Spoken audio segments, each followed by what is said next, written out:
the bitter woman. The early morning mist hung thick over New Orleans, clinging to the narrow, muddy streets like a ghostly shroud. The city was still in its infancy, with rough-hewn wooden buildings and bustling marketplaces.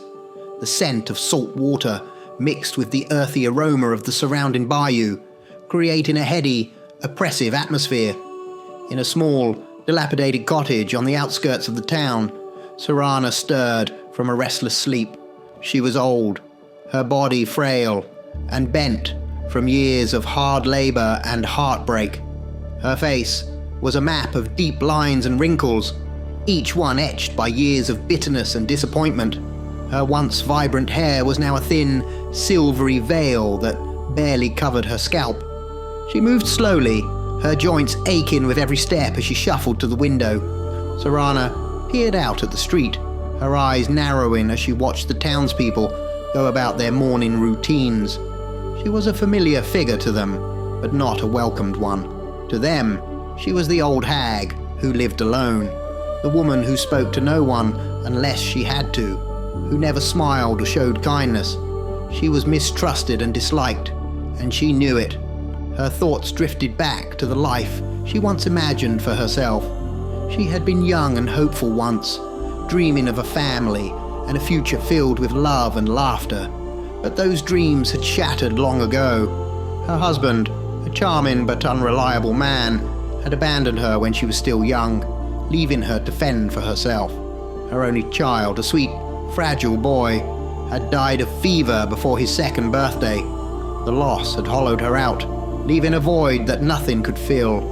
Serana's life since then had been one of survival. She took in laundry, sewed clothes, and did whatever odd jobs she could find to keep a roof over her head and food in her belly.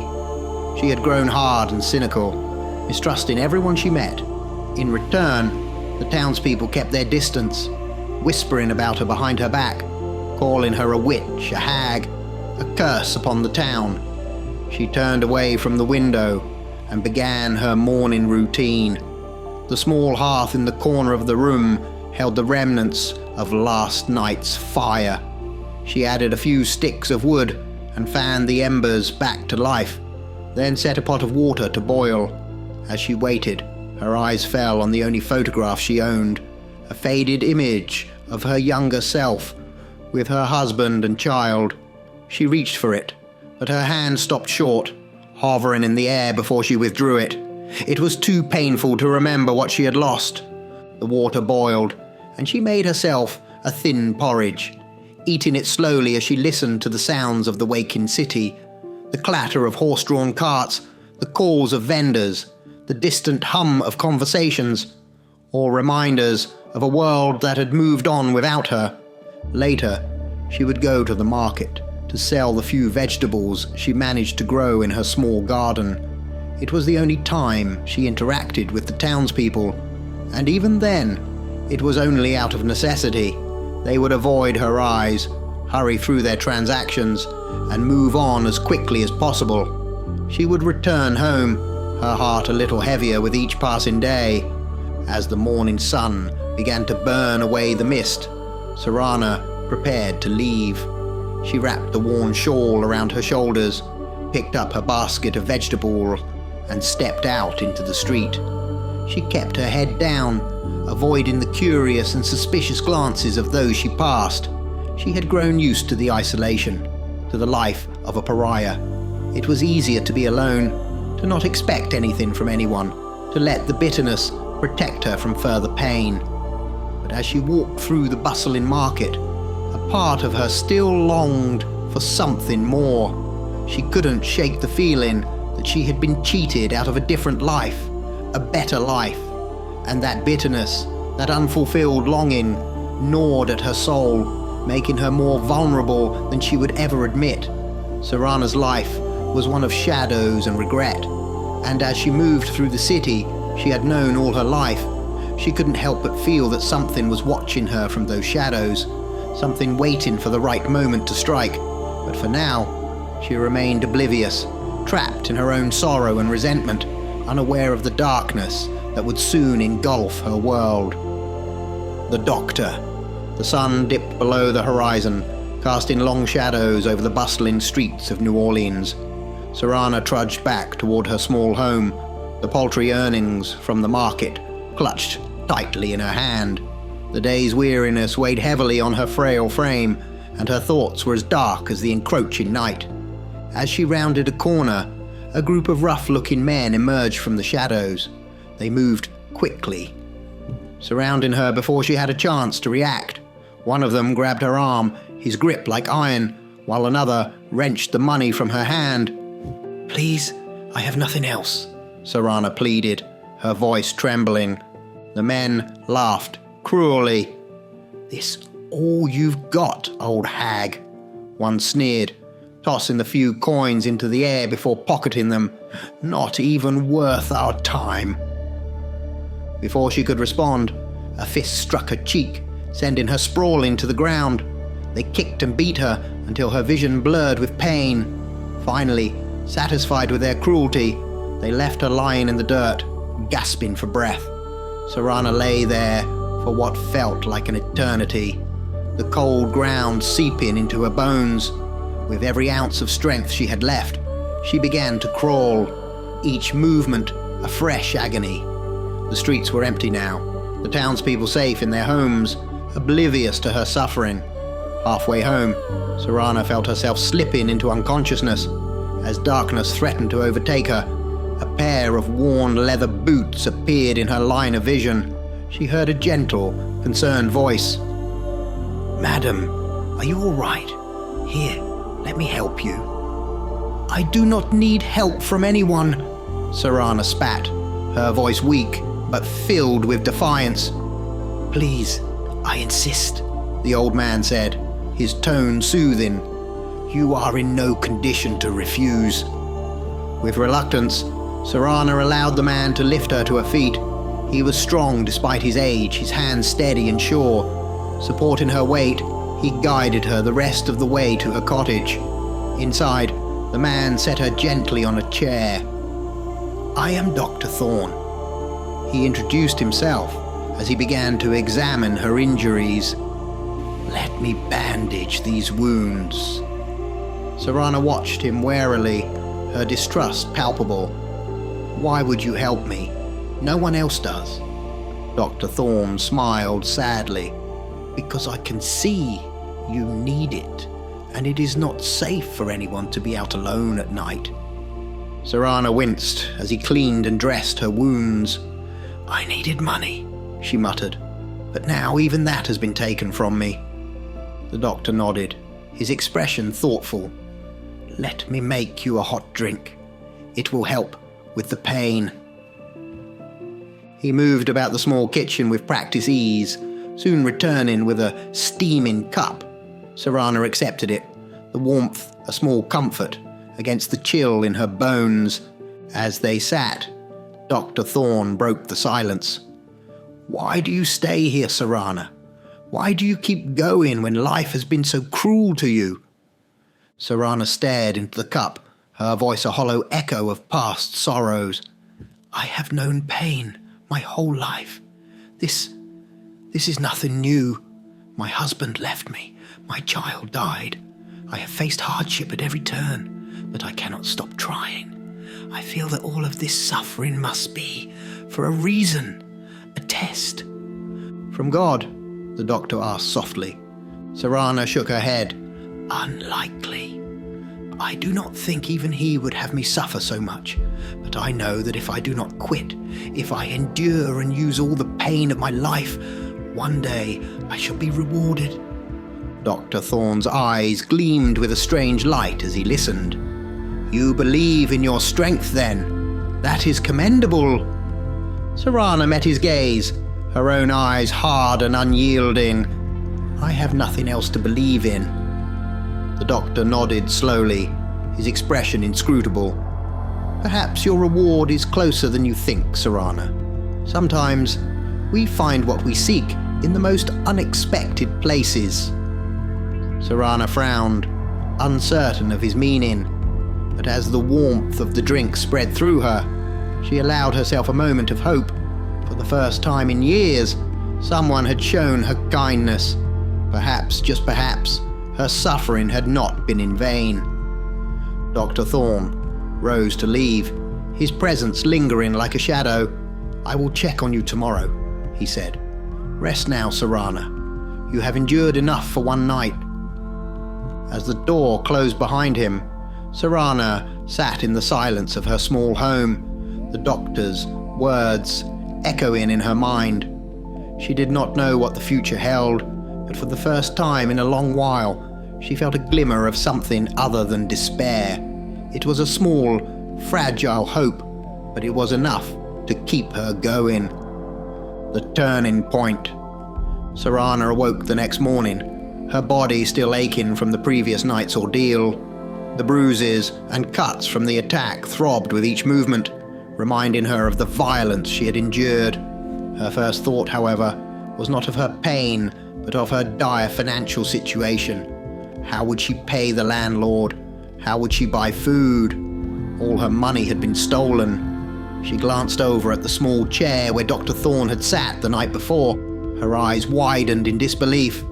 There, on the seat, was a pile of Spanish dollar coins, far more than she had ever earned at the market, enough to live comfortably for many months. Despite the pain, a smile crept across her face for the first time in years. Moving gingerly, Serana hid a portion of the coins in a small, loose floorboard beneath her bed. She then gathered the rest and set out to pay the landlord. Her steps were slow and deliberate, each one sending a jolt of pain through her battered body, but the promise of financial security gave her strength. When she arrived at the landlord's house, she found him outside, inspecting a new delivery of supplies. He looked up, his face souring at the sight of her. "Late again with the rent, Serana. This really is the last time. I'm going to have to ask you to leave." "But I have the money," she said, holding out the coins. The landlord snatched the money from her hand, counting it quickly before pocketing it.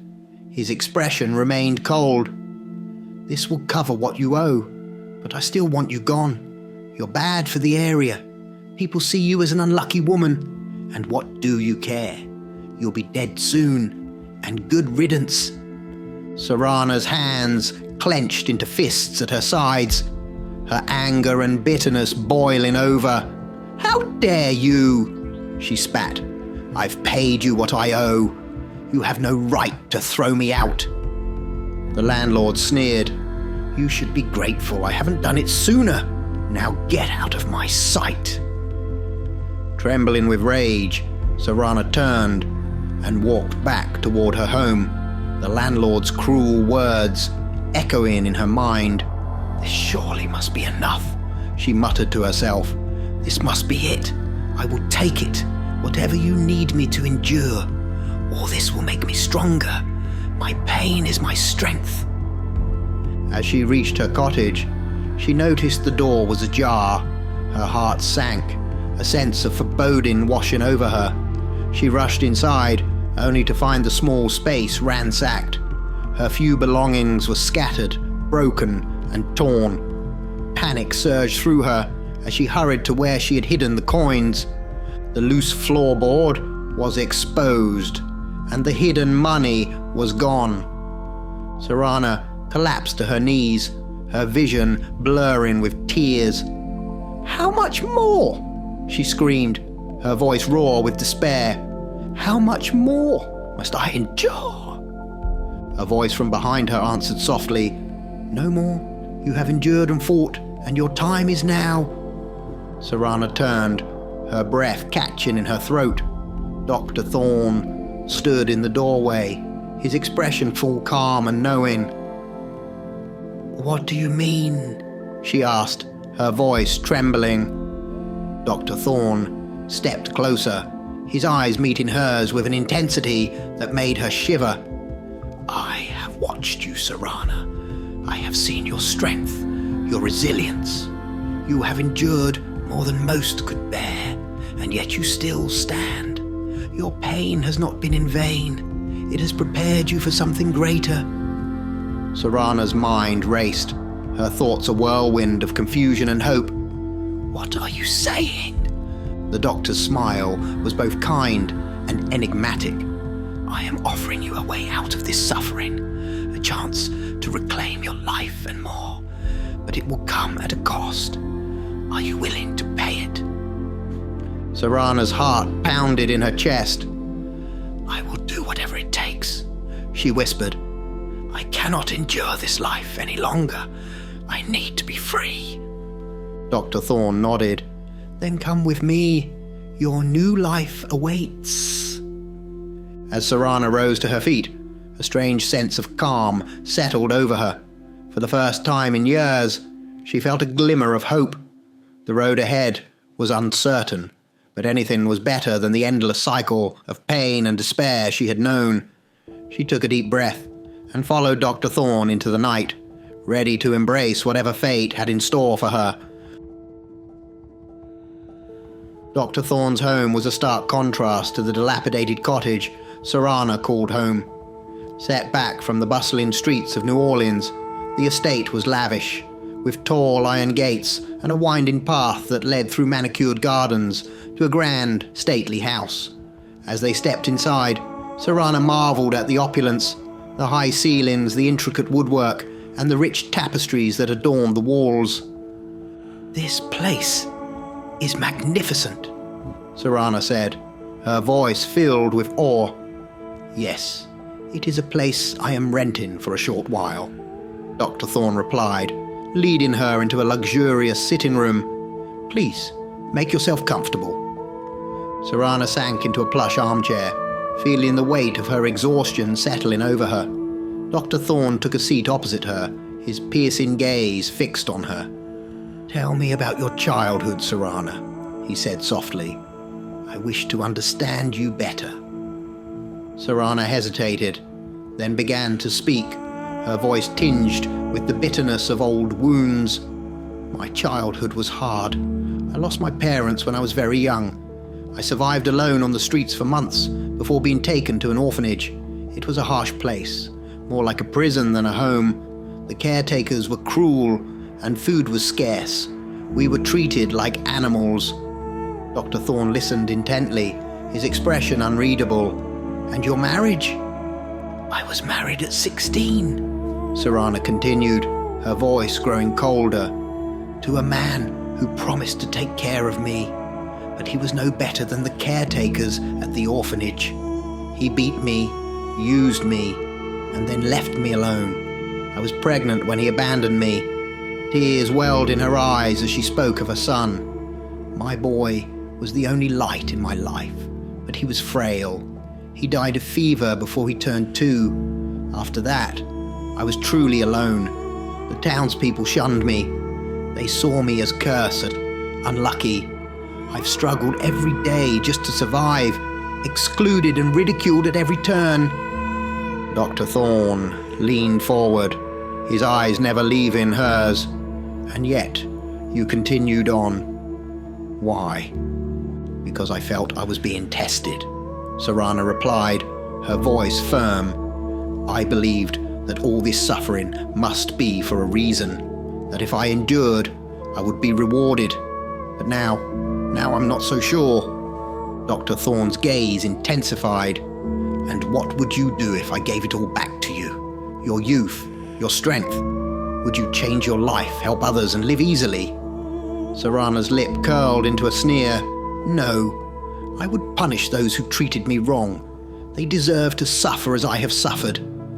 Dr. Thorne's eyes flashed with a dark light as he stood, his voice ringing with conviction. "Yes, it will not be pretty. It will not be pleasant. It will cause you great pain and sorrow, and you will hate the world more than you hate it already. But you will be able to punish those who deserve punishment." Serana stared at him, her heart pounding. "How?" "It matters not how," Dr. Thorne said, his voice low and menacing. "Do you agree to more pain, more suffering, much more than you have ever endured, but with the light of redemption?" Without hesitation, Serana spoke.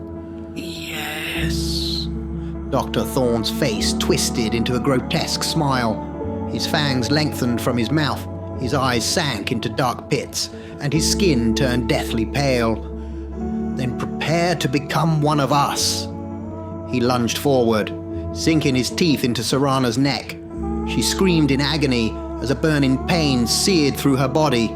Her vision blurred, and she felt her life draining away. The world around her faded to black, the last thing she saw being Dr. Thorne's monstrous face, watching over her with a twisted satisfaction. The room was silent, except for the sound of Dr. Thorne's breathing. He stood over Serana's lifeless body, his eyes glinting with the promise of the horrors to come. The first taste. Days later, Serana opened her eyes. She lay on a bed inside Dr. Thorne's estate, surrounded by opulent furnishings. Strangely, she felt no pain. Rising with ease, she marveled at her muscles, feeling strong and limber. But when she looked back at the bed, she saw strands of her silver hair on the pillow. Her hands, now aged far beyond her years, trembled as she felt her head. Her hair had fallen out, leaving her bald.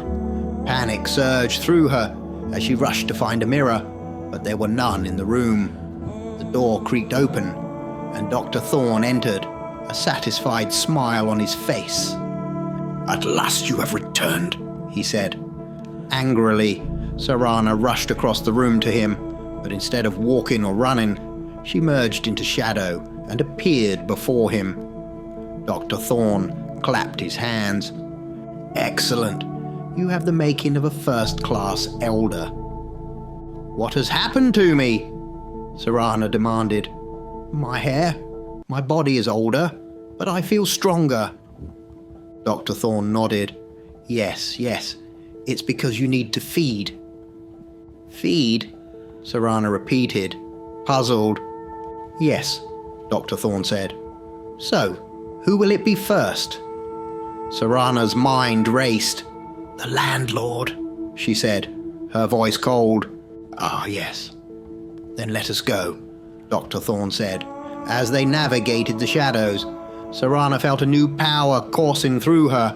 She moved from shadow to shadow, almost instantaneously.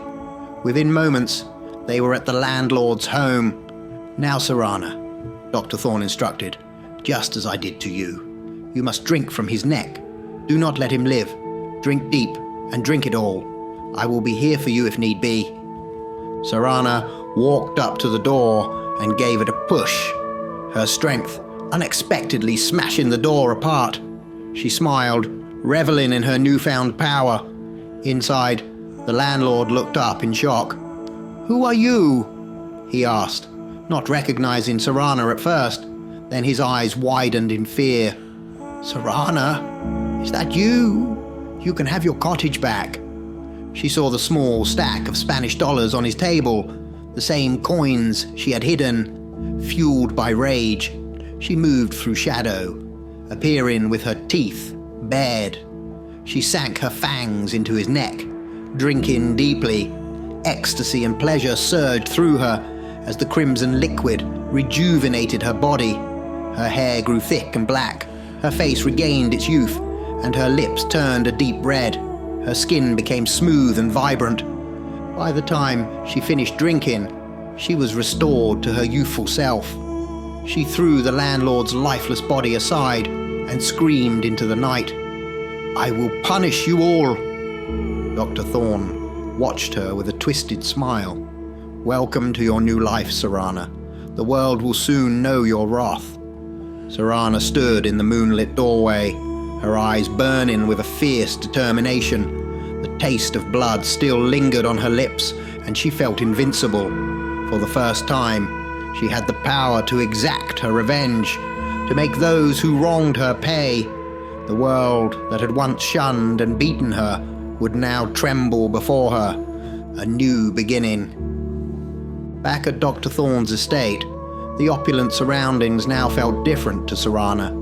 She had tasted power and revenge, and her senses were heightened with her newfound strength. She stood in the grand sitting room, feeling the weight of her transformation, as Dr. Thorne approached her one last time. "I must now leave," Dr. Thorne said, his voice calm yet final. "I will forever be proud to have given you your chance, Serana. You will be one of our best, I am sure." "Where are you going?" Serana asked, a flicker of vulnerability in her voice.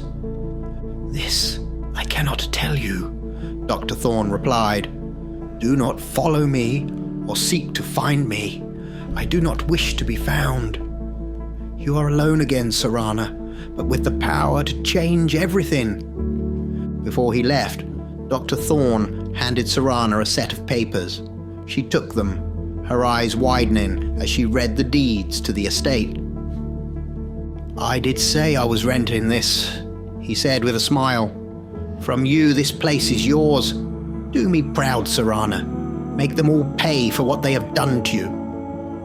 With that, Dr. Thorne merged into the shadows and vanished, leaving Serana alone in the grand house.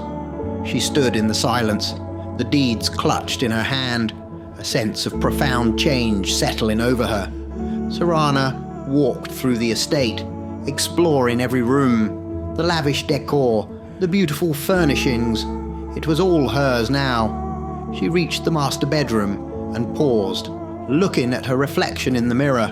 Her hair was long and black, her skin smooth and youthful, her eyes burning with a fierce light. She was beautiful, powerful, and immortal. But as she stood there, a pang of emptiness gnawed at her. She had everything she had ever dreamt of, except a family. That loss, the void left by her husband and child, could not be filled by power or wealth. It was a wound that no amount of revenge could heal. "This is not enough," she whispered to herself. "For this, they will all pay." She turned away from the mirror and sat down in the grand dining hall, staring at the deeds. The estate was vast, isolated from the prying eyes of the town. It was the perfect place to plot her next moves. The people who had shunned her, who had treated her with cruelty and disdain, would now face her wrath. Serana began to formulate her plans. She would start with those who had hurt her the most. The townspeople who had ridiculed her, the merchants who had cheated her. One by one, she would exact her revenge, using her newfound powers to bring them to their knees. But beyond revenge, she saw a future where she could create something new. She could build a family of her own kind, a coven of powerful beings who understood her pain and shared her thirst for justice. Together, they would rule the night, feared and revered by all. As the night deepened, Serana felt a surge of determination. Dr. Thorne had given her the means, and now it was up to her to use them. She was no longer the bitter, broken woman of the past. She was Serana, the Avenger, the bringer of justice, and the world would soon know her name. With renewed purpose, Serana rose from her seat and walked to the grand entrance of the estate. The night was hers, and she had much to do. She stepped into the shadows, merging with them effortlessly, and vanished into the darkness, ready to begin her reign of vengeance. A reunion in blood. Seated in a small, dimly lit tavern, Serana sat alone, her head covered with a hood, hiding her face from the prying eyes around her. The tavern was filled with the sounds of laughter, clinking glasses, and drunken songs. She watched an old man at a nearby table, laughing and joking as he drank.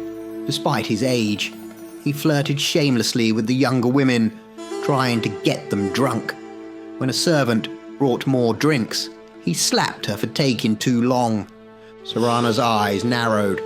This was her husband from many years ago, the man who had abandoned her, who had left her to fend for herself in a world that had shown her no mercy.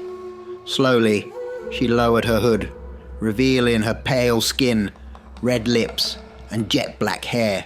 She was beautiful, a vision of deadly allure. She walked up to the man, her movements graceful and purposeful. "Buy me a drink, sir," she said, her voice smooth and enticing.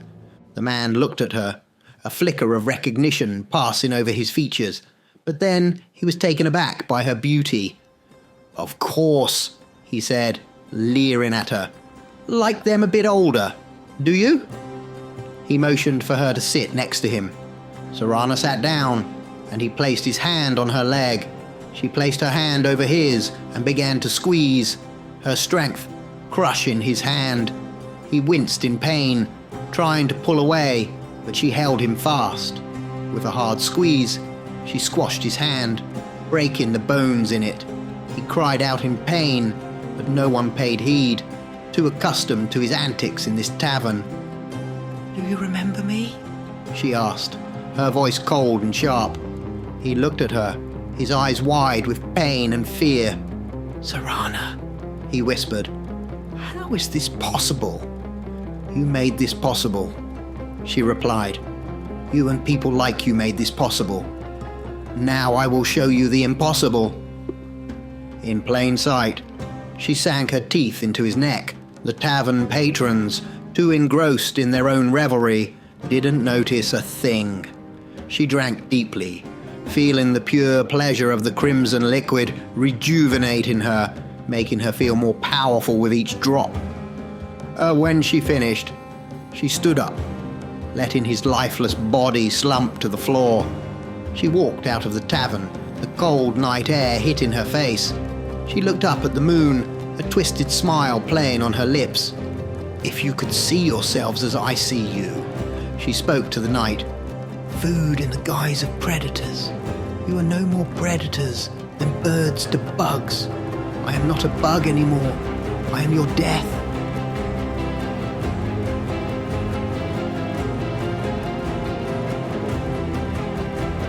Her words hung in the air, a chilling promise of the retribution she would bring. The town of New Orleans had not seen the last of Serana. With every life she took, her power grew, and with it, her resolve to punish those who had wronged her. She was no longer the bitter, broken woman of her past. She was vengeance incarnate, and the world would tremble before her. The sage's warning.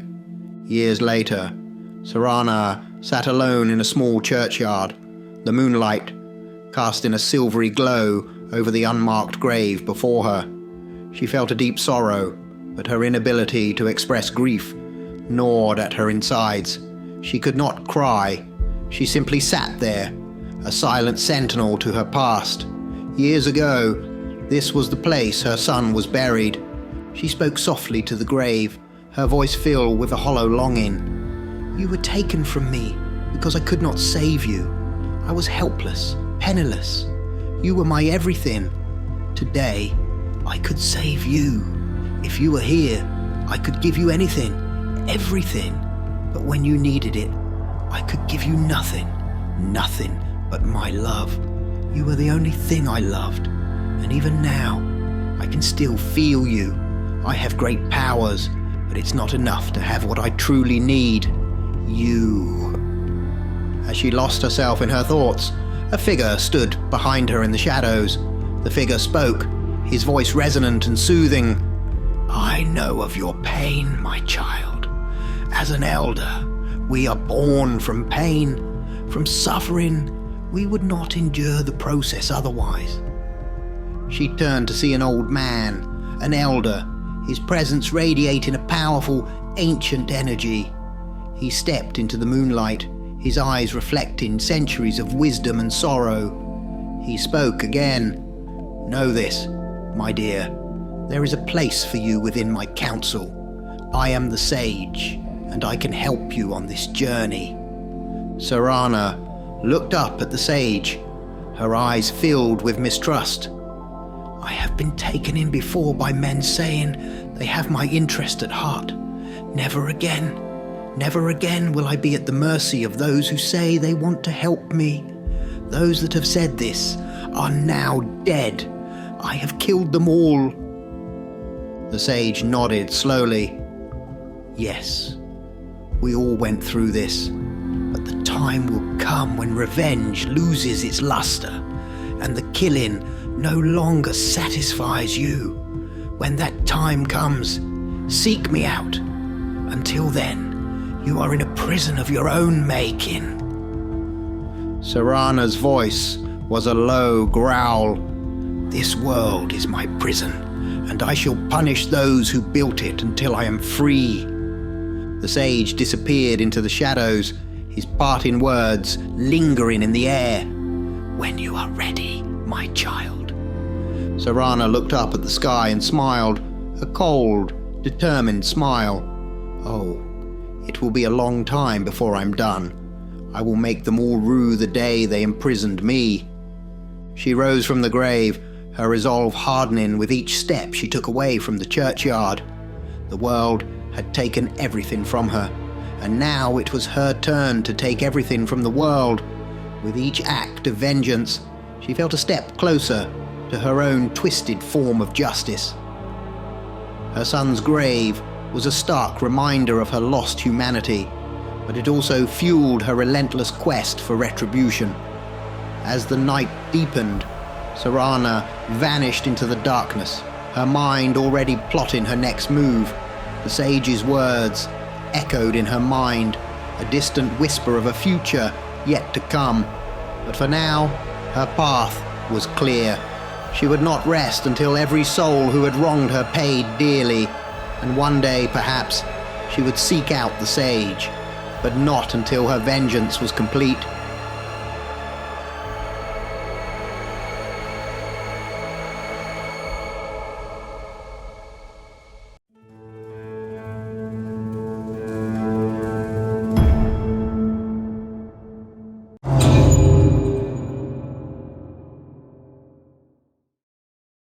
The last days of joy. In the heart of the Holy Roman Empire of the German nation, nestled within the rolling hills and fertile valleys, lay the village of Hartenberg. It was a place where the sun seemed to shine a little brighter, and the laughter of children was a constant melody that filled the air. Among these children was young Eldur, a boy of 10 years, with a mop of unruly dark hair and eyes that sparkled with curiosity and joy. Eldur's family was not wealthy, but their home was rich with love and warmth. His father, Hans, was a blacksmith, whose strength was matched only by his kindness. His mother, Ingrid, was the heart of the household, her gentle hands always busy with the chores that kept their small home running smoothly. Eldur had a younger sister, Greta, whose giggles were a source of endless delight to him.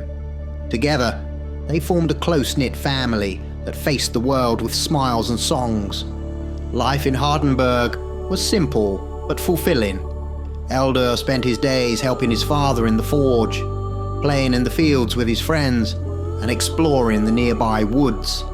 The villagers often gathered for festivals, where music and dancing lit up the night, and the bonds of community grew stronger with each passing year.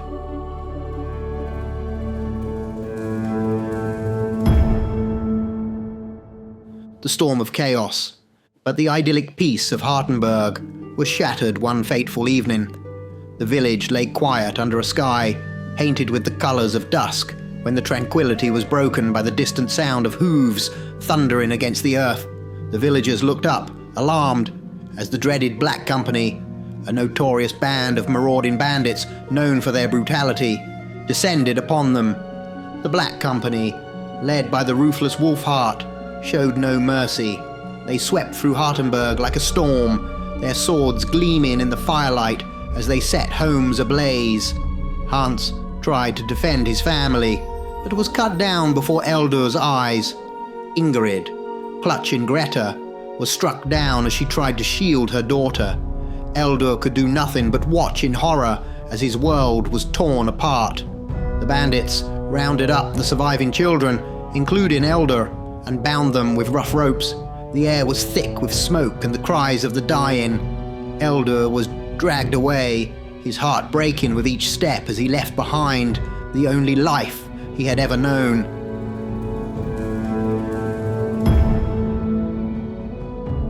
Chains of despair.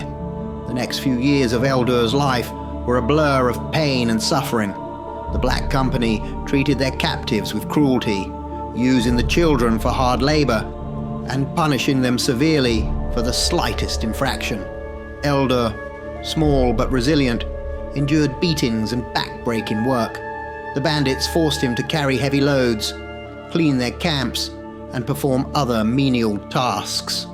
The once cheerful boy became hardened by his experiences. The bandits saw him as nothing more than property, to be used and discarded at will. Eldur's spirit, however, remained unbroken. He clung to the memories of his family and the happier times in Hartenberg, finding strength in his determination to survive. As Eldur grew older, his tasks became more demanding. He was often punished for defiance, the bandits seeing his resilience as a challenge to their authority. Despite the constant mistreatment, Eldur's resolve only grew stronger. He learned to endure the pain, to bide his time, and to never lose hope. The auction block. At 16, Eldur's fate took another dark turn. The Black Company, needing to fund their ongoing raids, decided to sell some of their captives. Eldur was among those selected to be auctioned off. He was taken to a bustling market, chained and displayed like livestock. The humiliation was immense, but Eldur's eyes remained defiant, his heart steeled by years of suffering. The auction was a cacophony of shouts and bids. Eldur stood on the block, his body marked by scars from years of beatings.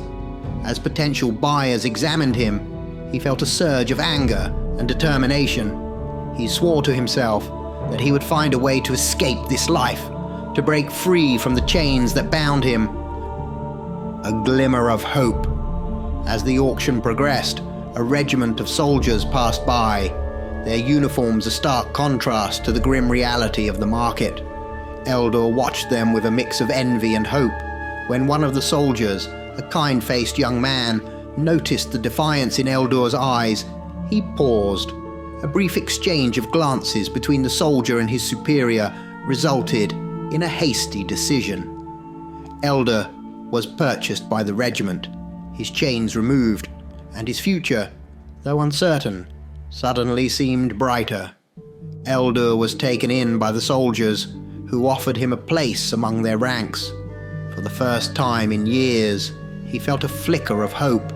Though he was still haunted by his past and the loss of his family, Eldur saw a chance for a new beginning. He vowed to honor the memory of those he had lost by becoming a soldier they would be proud of, by rising above the pain and forging a new path forward.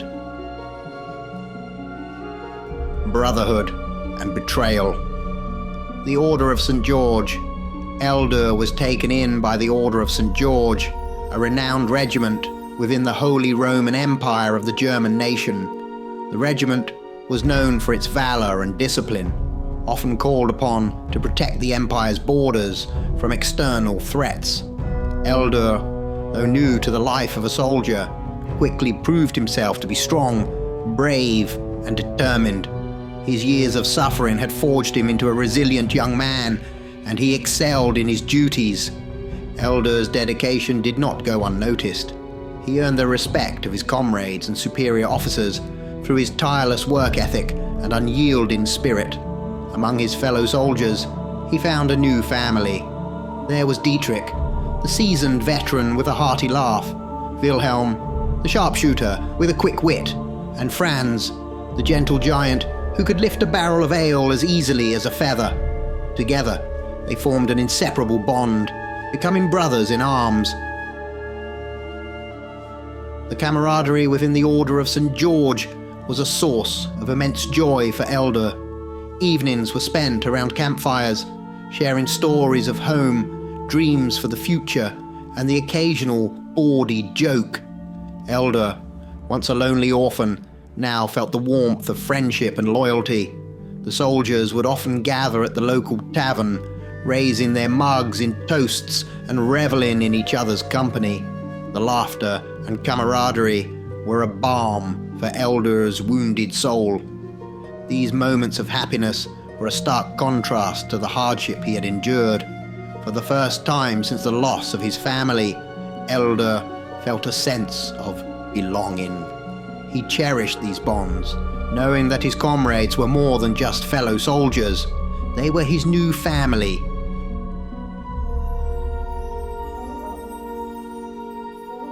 In the summer of 1683, the Order of St. George was called upon to defend the empire against a formidable foe.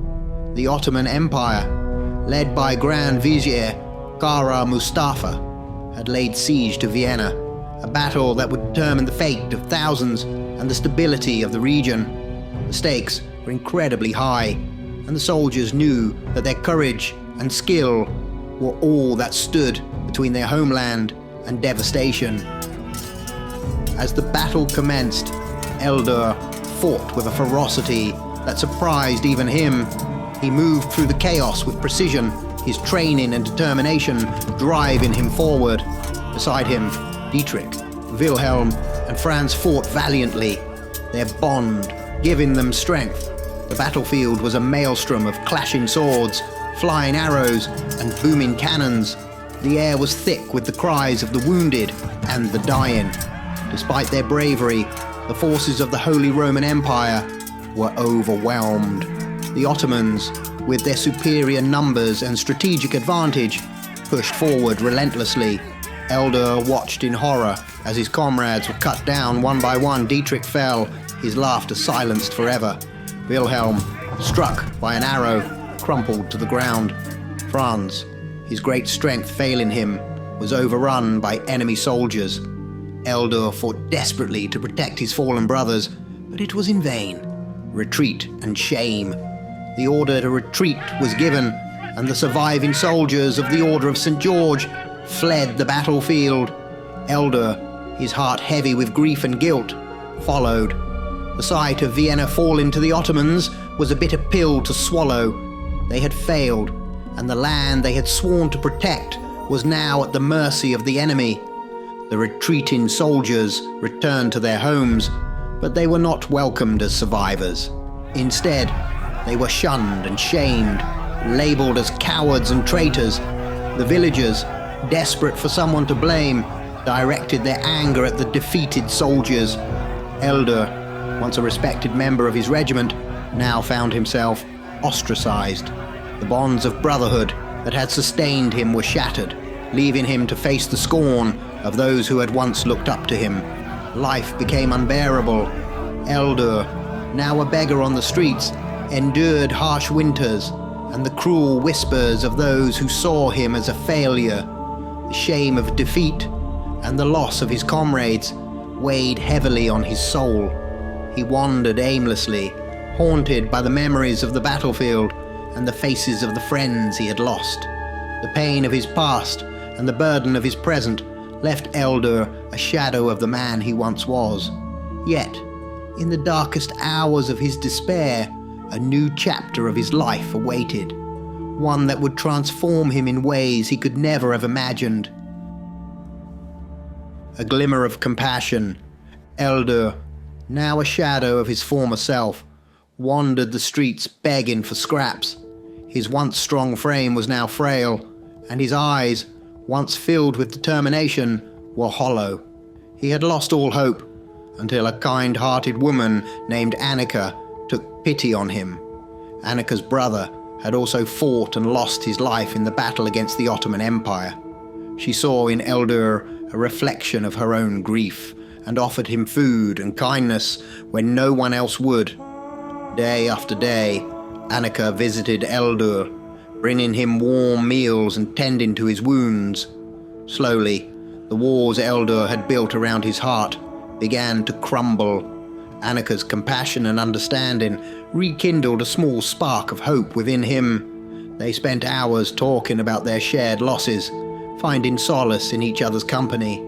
Eldur, who had sworn never to form another bond, found himself falling in love.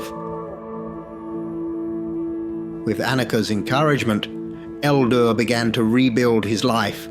They moved to an isolated part of the Holy Roman Empire of the German nation, far from the prying eyes and cruel whispers of the townsfolk. They lived in a small, humble shack, but their love and happiness made it feel like a palace. For the first time in years, Eldur felt truly at peace. Their days were filled with simple joys, tending to a small garden, sharing meals by the fire, and dreaming of a future together. Annika's laughter became the music of Eldur's life, and her presence a balm for his soul.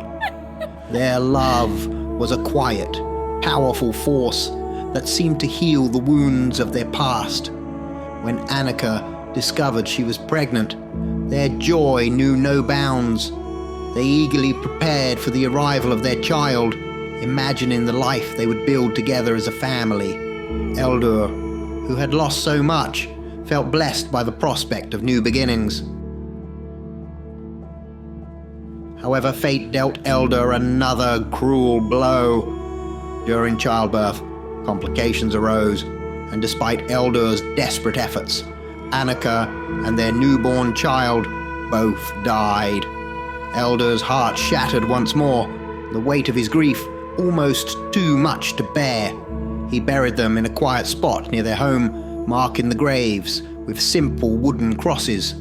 In the days that followed, Eldur was consumed by his sorrow. He stayed in their small shack, swearing never to befriend another person. The pain of losing Annika and their child was a wound too deep to heal. He grew bitter and reclusive, avoiding any contact with the outside world. As the years passed, Eldur's isolation only deepened. His home was often robbed by strangers, taking advantage of his age and frailty. He was no longer able to defend himself as he once had. The once strong and brave soldier had become a weak old man, shunned and feared by the people who called him a witch and evil. On the rare occasions Eldur ventured into town for supplies, he was met with hostility. People stared, spat at him, and called him names. They avoided his gaze, whispering that he had the evil eye. The townsfolk's cruelty cut deep, reinforcing Eldur's resolve to remain isolated. He felt like a ghost, a relic of a past that no one wanted to remember. Eldur's life became a cycle of pain and bitterness. He kept to himself, his heart hardened by loss and betrayal. The small shack, once filled with love and laughter, now stood as a monument to his suffering. Eldur had become a man haunted by his past, unable to find peace or solace in the present. As he grew older, he resigned himself to a life of loneliness, believing that happiness and companionship were no longer within his reach. The accusation. It was a cold, lonely evening in Eldur's small shack. The fire crackled weakly, casting flickering shadows on the walls. Eldur sat in his worn chair, staring into the flames, lost in memories of a time long past. The quiet was suddenly shattered by the violent crash of his door being kicked open.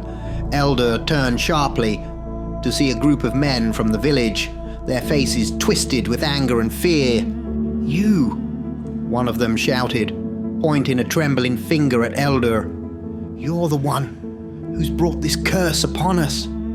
You're the reason our children are sick."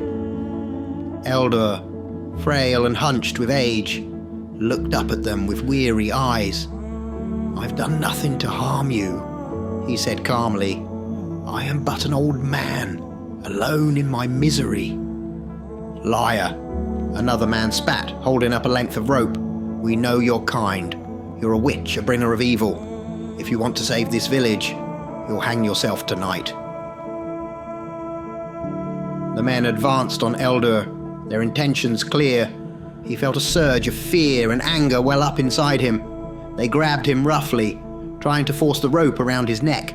The firelight reflected off their wild eyes, casting grotesque shadows on their faces.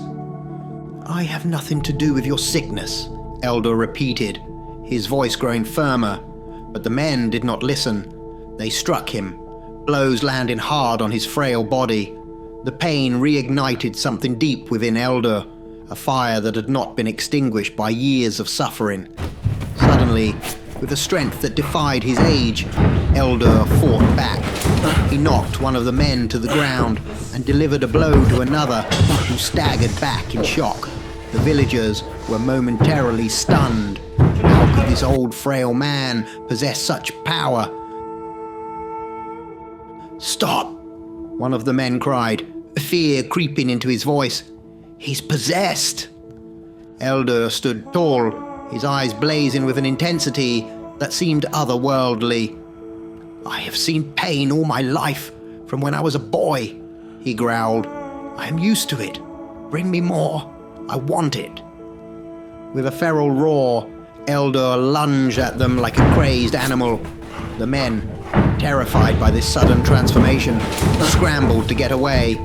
They fled from the shack, shouting in fear. "He's mad! He's possessed!"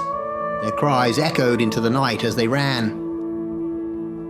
As the last of the men disappeared into the darkness, Eldur stood alone in the doorway, his chest heaving.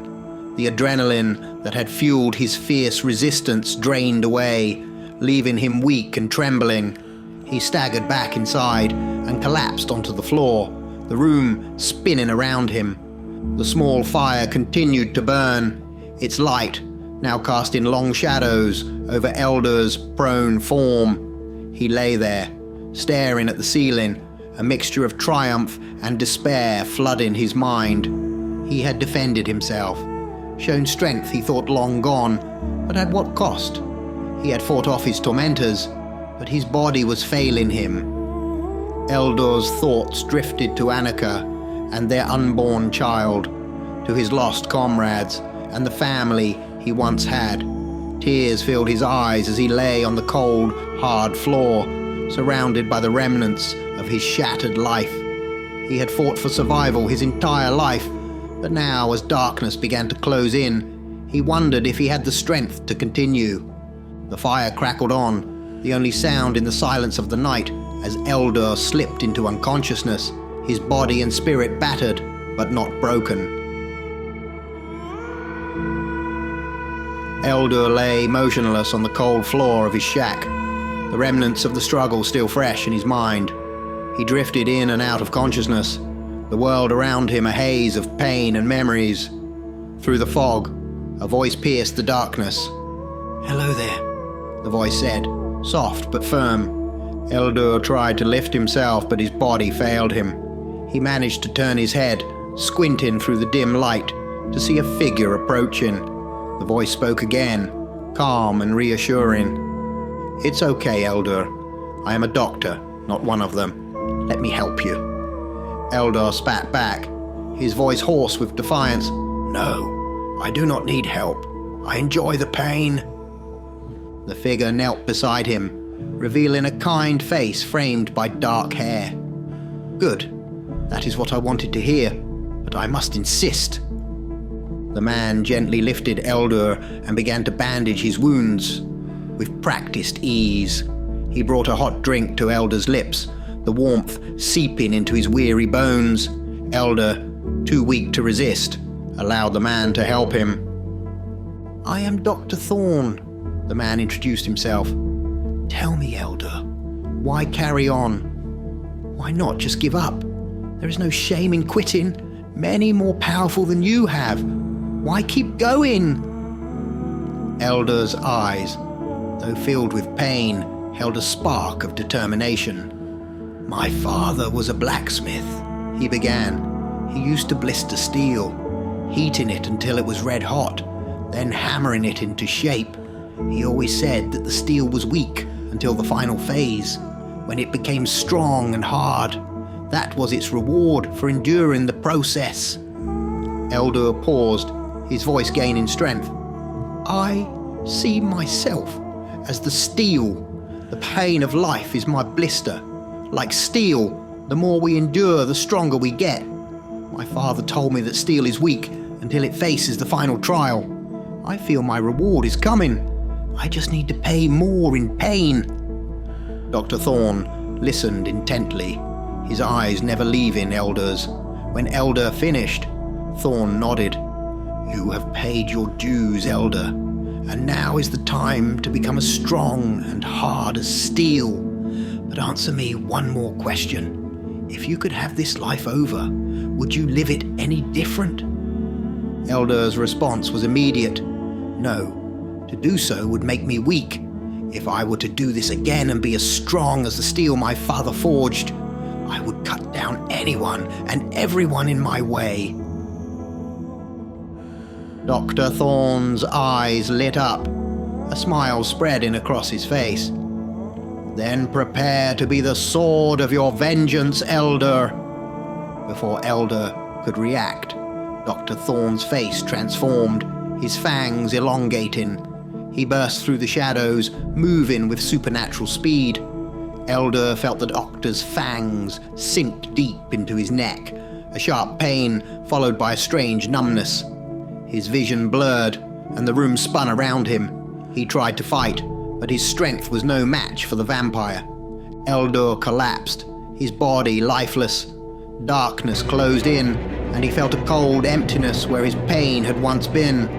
But deep within that darkness, a new fire ignited, a fire that promised power and vengeance. Eldur's journey was far from over. It was only just beginning. Eldur's eyes slowly opened, the room coming into focus. He was lying on the floor of his shack, but the pain that had plagued him for years was gone. Dr. Thorne was seated beside him, watching intently. "That was quick," Dr. Thorne said, a hint of admiration in his voice. "It normally takes days?" Eldur stood up, surprised at how easy it was. He felt a surge of strength, his muscles taut and powerful. He marveled at his newfound vitality, but when he looked at his hands, he noticed that they had aged, the skin leathery and ancient. "What have you done to me?" Eldur demanded, a mixture of awe and fear in his voice. Dr. Thorne stood, his expression calm and composed. "I have watched you, Eldur, from that moment when the bandits raided your camp. I saw you forced to work half to death in their camp, sold at auction, fighting in battle, begging on the streets. I was there when your family perished and when you grew old and bitter. I knew you would become an elder, one of us, but we can only be born through pain and suffering." Eldur's mind reeled as he processed Thorne's words. The memories of his suffering, his losses, and his relentless struggle flashed through his mind. The realization dawned on him. He had been chosen for something greater, something darker. Dr. Thorne continued, "Now, you must feed to regain your strength."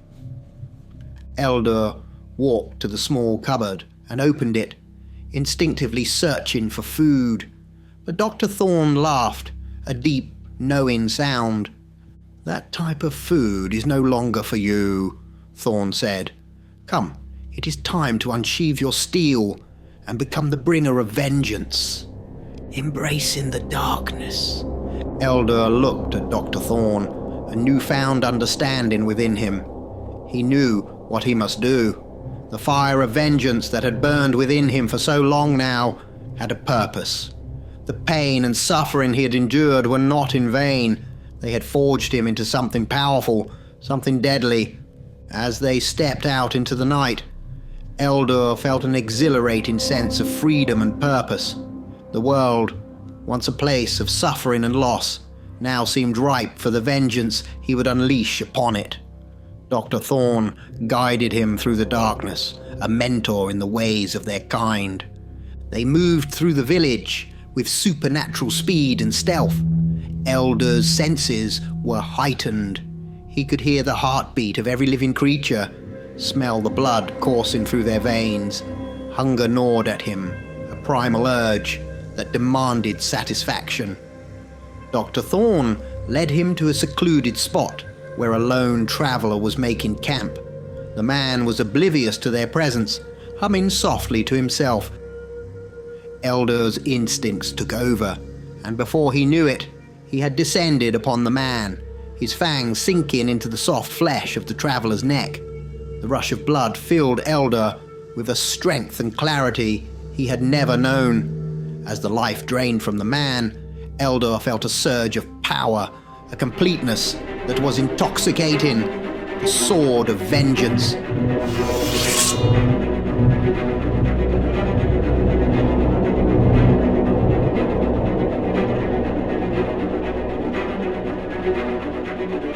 Dr. Thorne watched, a satisfied smile on his face. "Now, Eldur, you are truly reborn. You are the sword of your vengeance. Use your strength to cut down those who have wronged you and those who bring suffering to others." Eldur nodded, wiping the blood from his lips. He felt no remorse, only a cold determination. The pain he had endured had shaped him into a weapon, and now it was time to wield that weapon against the world, the harbinger of death. As Eldur and Dr. Thorne began to move back to Eldur's small shack, a sudden realization struck Eldur. He stopped abruptly, a fierce determination lighting up his eyes. "Wait," he said, his voice carrying a new authority. "This is not enough for them." With a predatory grace, Eldur merged with the shadows and moved towards the town. Dr. Thorne watched, a knowing smile playing on his lips.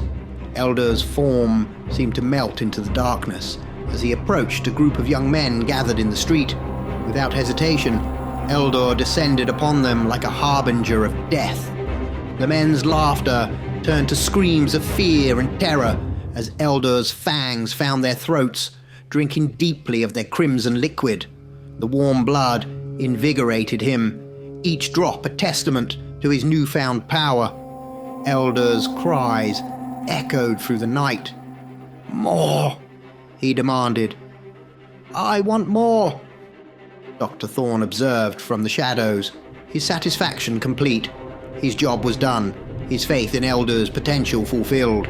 He merged with the shadows and disappeared from Eldur's life forever, leaving his creation to wreak havoc and seek his own path, a new purpose.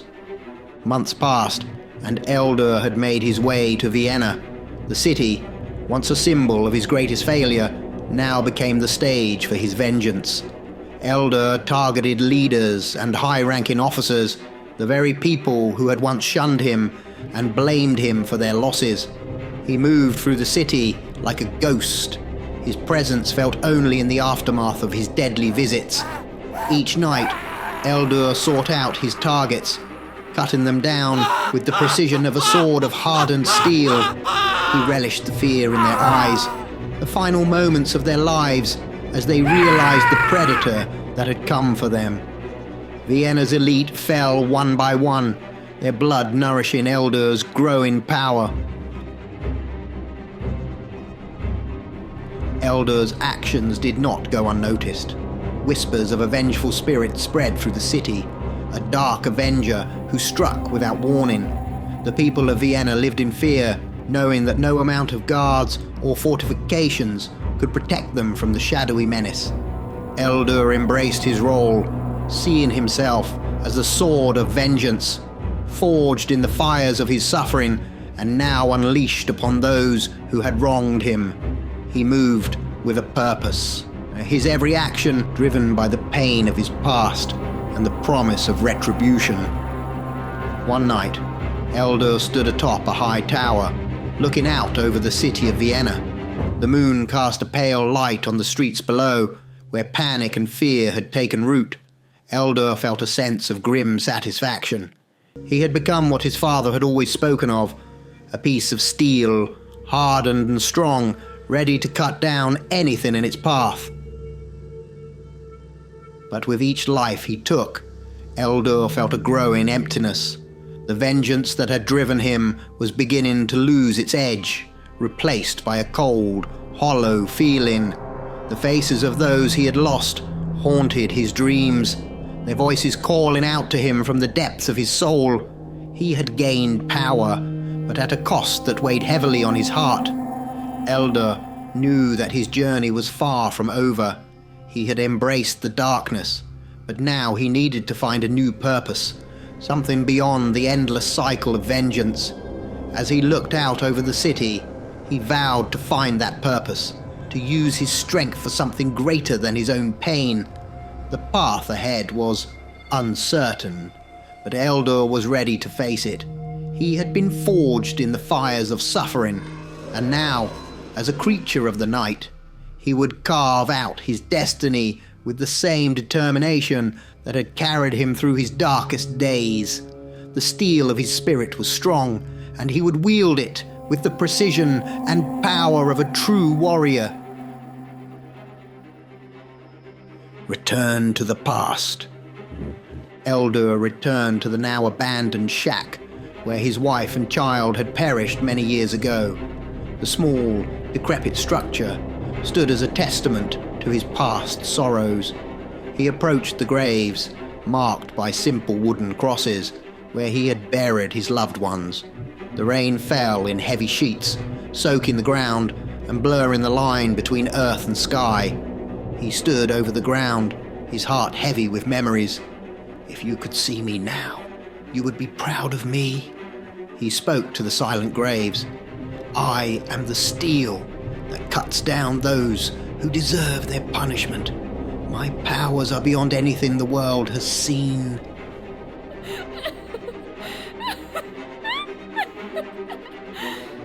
Eldur collapsed to the ground, clutching the soil in his hands. "But even with all my power, I can do nothing to fill the emptiness within me, the void created by your loss." He looked up to the skies, his voice breaking with anguish. "Damn you, God! Damn you for taking them from me!" His words echoed in the night, carried away by the howling wind. As he settled, his voice grew calmer. "Maybe one day I will find another like me, who understands my pain. Maybe then the void can be filled, but until that day, they will suffer. Oh, how they will suffer." At that moment, a voice spoke from behind him, soft yet powerful. "Be at peace, my child. Every elder must endure the pain. That is our payment for this gift." Eldur turned to see an imposing figure standing in the dark and rain. The man radiated an aura of ancient wisdom and power. "I am the sage," the figure continued. "There are others like us. I have a council of elders. You are welcome there. Join your kind. Join the council." Eldur looked at the sage, a mixture of curiosity and defiance in his eyes. "I have much to do, sage. Maybe I will join you when I am sated, but that day is not today." The sage nodded, understanding and patience in his gaze. "Seek me out when you are ready, Eldur, my son. Your place is with us." With those words, the sage disappeared into the shadows, leaving Eldur alone once more. Eldur stood up, the rain lashing down upon him, mixing with the soil and dirt covering his hands. He looked down at the graves of his loved ones, a renewed sense of purpose filling his heart. "I will seek you out, sage," he murmured. "But first, my steel must be tested. I must become the vengeance of my past. I must redeem my pain, and I feel this will take a long time." A dark smile spread across Eldur's face as he turned away from the graves and began walking back towards the town. "I also think," he said to himself, "I'm going to enjoy this." With each step, Eldur felt the weight of his past lift slightly, replaced by the grim satisfaction of the vengeance to come. The rain continued to pour, but he no longer felt its chill. His path was clear, his resolve unshakable. Eldur was ready to embrace his destiny, to become the sword of vengeance that would carve out justice in a world that had shown him no mercy. And so, with the fire of purpose burning in his heart, Eldur set out into the night, determined to fulfill the promise he had made to himself and to the memories of those he had lost. The world would know his name, and through his actions, he would find the redemption and peace he so desperately sought. Eldur walked the dark path of vengeance with unwavering determination, a lone figure cutting through the shadows of a world that had wronged him. His power grew with each life he took, each act of retribution a testament to his pain and the strength it had forged within him. Yet, despite the satisfaction he found in his vengeance, an emptiness lingered, a void that no amount of bloodshed could fill. As he moved from town to town, exacting his form of justice, Eldur often found himself reflecting on the words of the sage. He wondered if there truly were others like him, others who had been forged in the fires of pain and loss. He questioned whether any of them could understand the depth of his suffering, the loneliness that gnawed at his soul. Unbeknownst to Eldur, his fate was intertwined with another's, a kindred spirit on a similar path of darkness and vengeance. In a distant part of the land, another Eldur roamed, her heart hardened by betrayal and loss. Her name was Serana, and her journey mirrored Eldur's in many ways. She too had been forced to endure unimaginable pain and had emerged stronger, her soul burning with the desire for retribution. Serana moved through the night like a wraith, her eyes always searching for the next target, her heart yearning for a purpose beyond the cycle of violence. She had yet to find someone who could truly understand her, someone who could see beyond the monster she had become and recognize the wounded soul within. One day, the paths of Eldur and Serana would cross. In a world filled with chaos and despair, their meeting would be a convergence of two powerful forces, both shaped by pain and loss. Together, they would navigate the treacherous landscape of their existence, their shared experiences, forming a bond that could transcend their individual suffering. Over time, as they fought side by side and learned to trust one another, Eldur and Serana would discover that even elders, beings forged in pain, could find peace and happiness. Their journey would be fraught with challenges, but it would also be filled with moments of understanding and solace, a new beginning. And so, as Eldur continued on his path of vengeance, a new chapter awaited him, one that promised the possibility of redemption and companionship. The emptiness within him would one day be filled by another who knew the depths of his pain, and together they would find a way to heal. Coming soon, Eldur and Serana, the final part in this 3-part saga. In this concluding chapter, witness the meeting of two souls bound by suffering and destiny.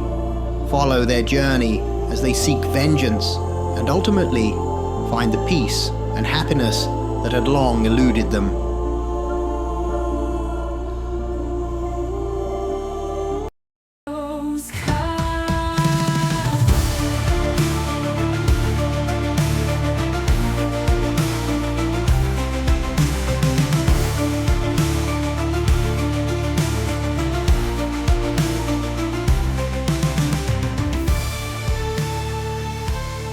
Shadows of loneliness. Serana moved through the modern streets of New Orleans like a wraith, her presence barely noticed by the bustling crowds.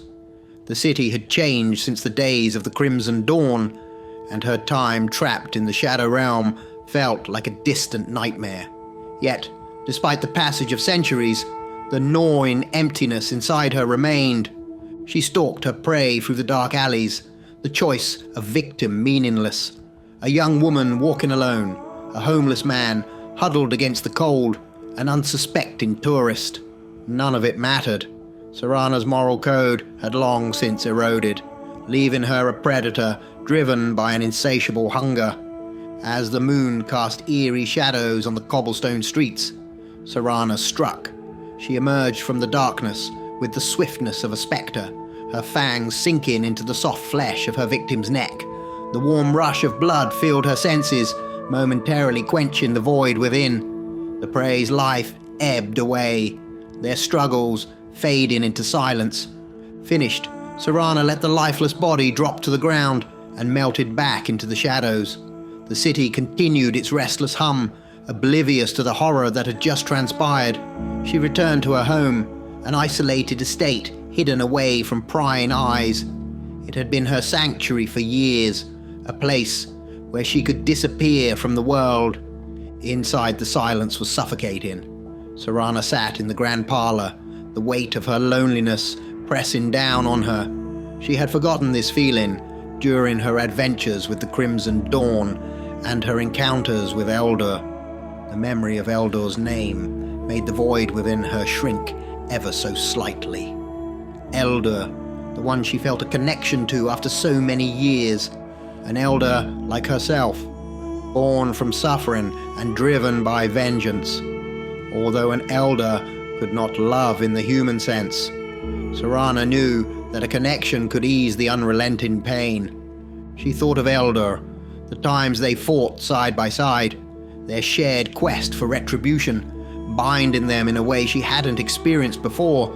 The battles, the moments of silent understanding, the brief reprieves from their eternal torment. These memories made her burden a little lighter. Serana rose from her chair and walked to the window, looking out at the city that had been her hunting ground for so long. The streets were bathed in the glow of streetlights, shadows dancing in the alleys. She felt a flicker of something she hadn't felt in centuries, a desire for connection, a need to see Eldur again. As she stood there, contemplating the darkness of her existence and the glimmer of hope that Eldur's memory brought, Serana made a decision. She would find Eldur. Perhaps together they could find a way to ease their suffering, to find some semblance of peace in their cursed immortality. For now, the night was her ally, and the hunt would continue. But somewhere in the shadows, the promise of reunion gave her a reason to endure. The ritual of shadows. Serana stood alone in the dimly lit parlor of her estate, her mind racing with a singular thought. Eldur.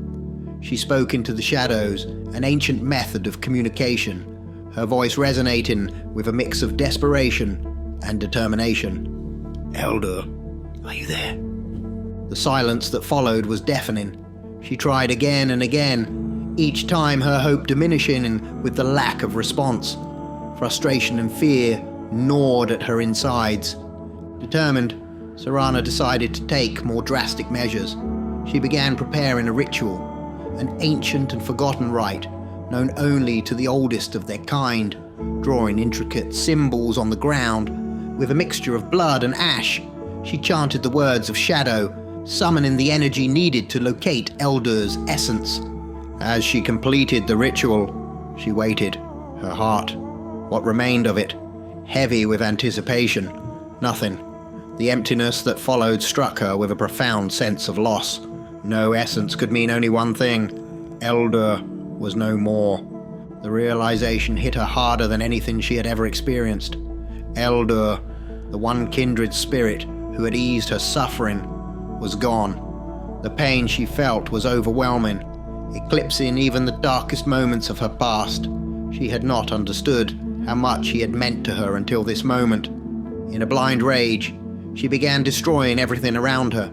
Furniture splintered under her strength, priceless artifacts shattered into pieces. Her anger was boundless, directed at herself for not recognizing Eldur's importance sooner and for not being there when he needed her most. Then, in the midst of her fury, she felt it. A single tear ran down her face. She wiped it away, staring at the moisture on her fingertips in disbelief. "Impossible," she whispered. "Elders cannot cry. We cannot love or pity. We know only pain. How is this possible?" Falling to her knees within the ritual circle, she let the energy of her rage and sorrow flow through her. It was then she sensed something. A faint, barely discernible essence. Eldur, Alive, but just barely. With renewed focus, Serana channeled every ounce of her energy into the ritual, seeking to pinpoint Eldur's location. The vision came to her slowly, a blurry image that gradually sharpened into clarity. There he was, lying on the ground in a small field in what was now Germany. "I must go to him," she whispered, her voice filled with a mix of determination and urgency. "I must save him and myself." Gathering her strength, Serana prepared to travel. She would cross continents, defy time, and face any obstacle to reach Eldur.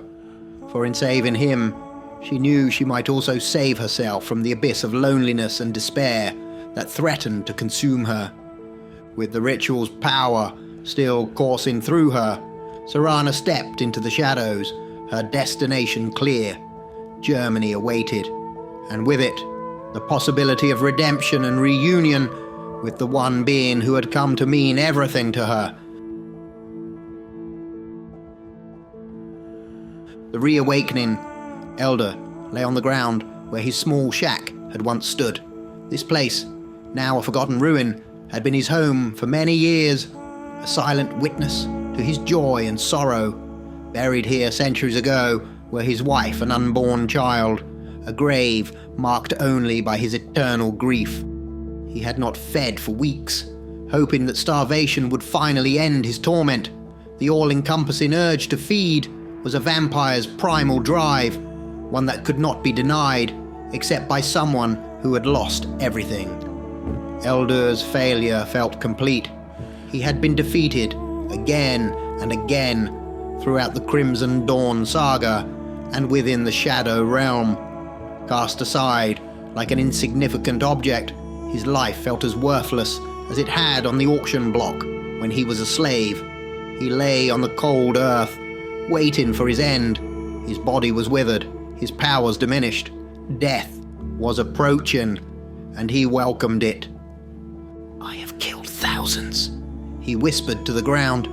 "Each of them a retribution for my pain. But where has it brought me? Right back to the beginning. There is no retribution, no peace, no one who can stop the pain, no one but death. Then send death, so I may embrace him and end my suffering." His vision was fading, and his body felt weaker with each passing moment. As he lay there, he saw a figure in black standing over him. He laughed weakly. "Come, take me then. I welcome release from this pain." "Eldur," a weak, caring voice said. Eldur's emptiness shrank slightly as he instantly recognized the voice of Serana. He squinted, trying to focus on her face. She was a beacon in his darkness. "Eldur, you must feed, or you will die. If you die, I will be alone again." "I need you," Serana pleaded. A weak smile struggled onto Eldur's face. "Serana, you are the only one to do this for so long, the only one who could bring my smile back. But I cannot. I have lost at every turn. I failed in every endeavor. I have never won or succeeded. I am a failure, cursed to lose and revel in pain forever." "No," Serana shouted, her voice filled with a fierce determination. "You have won. You have won me. I know love is impossible for us, but at every encounter, every moment together, you have been the one who has eased my pain, my suffering. You are the answer to the void I feel within me. Together, we can help each other. We can seek retribution as a whole, as one." Eldur looked into Serana's eyes, seeing the desperation and sincerity within them. Her words pierced through his despair. She knelt beside him, cradling his head in her hands. The warmth of her touch, the intensity of her gaze ignited a spark of hope in him. "Feed, Eldur," Serana urged. "Feed and live. We can face this together. We can find a way to ease each other's pain." With great effort, Eldur raised his hand to touch Serana's face. "You are the only light in my darkness," he whispered, For you, I will try. Serana helped him sit up, exposing her wrist to his fangs. Eldur hesitated for a moment, then sank his teeth into her flesh, drawing the life-giving blood into his veins. As he fed, strength and vitality began to return to his body. The connection between them deepened, their shared pain and determination intertwining. When he finally released her wrist, Eldur felt a renewed sense of purpose. He looked into Serana's eyes, seeing a reflection of his own resolve. "We will face this together," he said, his voice stronger now. "We will seek retribution and find a way to ease our suffering." Serana smiled, a rare and genuine smile. "Yes, Eldur. Together, we will find our path." As the night embraced them, they stood side by side, ready to face whatever challenges lay ahead. Their bond, forged in pain and strengthened by their shared resolve, would guide them through the darkness.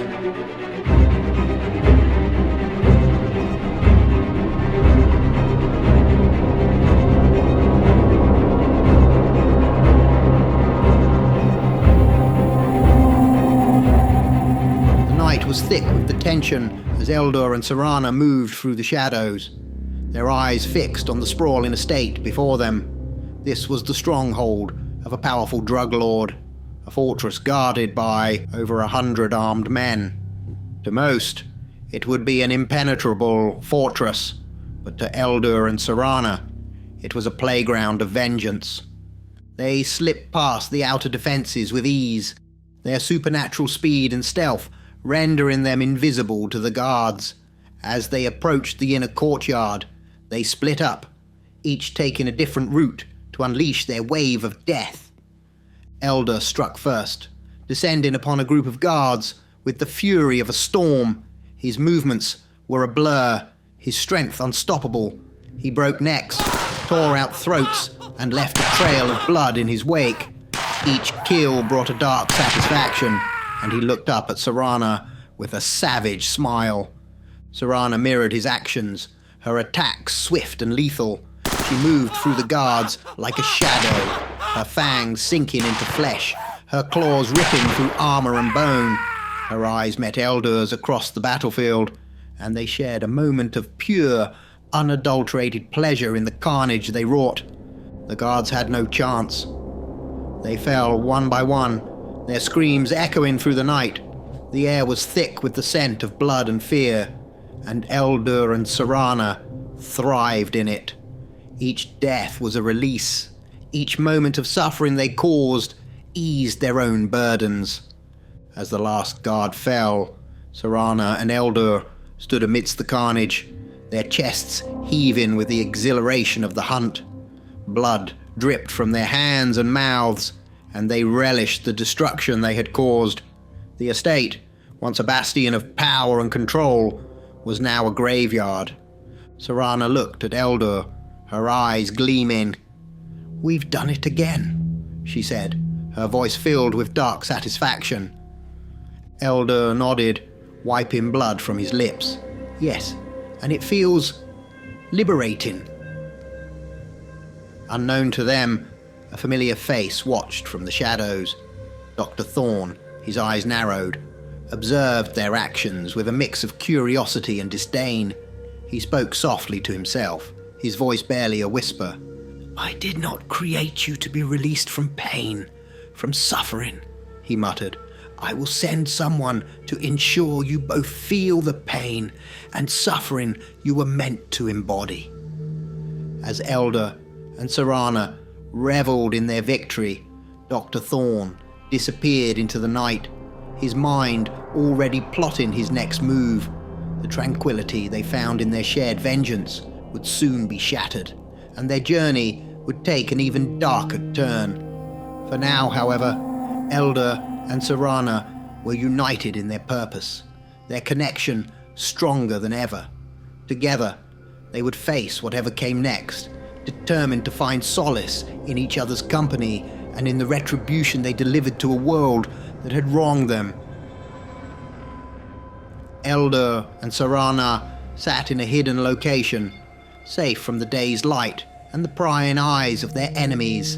The secluded spot provided them with a rare moment of peace. Eldur broke the silence first, his voice filled with gratitude and resolve. Serana, you have saved me. My life was an eternal cycle of pain and suffering. I lost everything until I met you. The day you joined me at Fort Hope was the day my void began to fill. The eternal loneliness, the pain was eased. Today, even elders can know real peace, even if it means the suffering of others. Serana smiled softly, her eyes reflecting a shared understanding. Yes, Elder, I always thought I was alone. She paused, gathering her thoughts. My parents died when I was young, and I was left to survive on the streets. Eventually, I was taken in by an orphanage, but it was a harsh place. I married young, at 16, but my husband was abusive and left me when I was pregnant. My son died of fever when he was but 2 years old, and with him, any hope I had. She continued, her voice steady. I lived a life of solitude and pain, just like you, but it was not until I realized how similar and connected we were that I saw a chance for peace and happiness once more. At that moment, they heard the sound of clapping hands. Turning, they saw Dr. Thorne emerging from the shadows, his face a mask of both pride and disdain. My children, Dr. Thorne began. I watched with pride as you both enacted your retribution upon others. How you became weapons of the pain you suffered. How your pain drove you to be the best and worst among us. But this... He spat the words with contempt. You are not meant to be happy. You are meant for pain and suffering. To reap your pain unto others, as is every elder. And Elder, I will not forget your betrayal to my father. Now you two must separate and go about your ways. This simply cannot be. Elder stood, his eyes blazing with defiance. No, he said firmly. I will not abandon Serana, just as she did not abandon me. Dr. Thorne's eyes narrowed. Have you both forgotten who it was that truly saved you? Serana rose to stand beside Elder. Saved us. If not for you, we would be dead and at peace. Instead, you doomed us to an eternity of suffering. So we broke the rules. We refused to suffer any longer. Dr. Thorne's expression turned sinister. Oh, this will be fun. A challenge, then, he declared. I will send but one to serve me.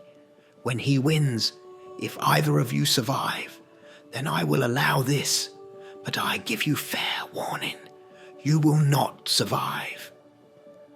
Eldur stepped forward, his voice a growl of determination. Send them. Send them all. Dr. Thorne laughed, a cold, hollow sound. Very well. Prepare yourselves. With that, Dr. Thorne disappeared into the shadows, leaving Eldur and Serana alone once more. They stood together, their resolve unbroken.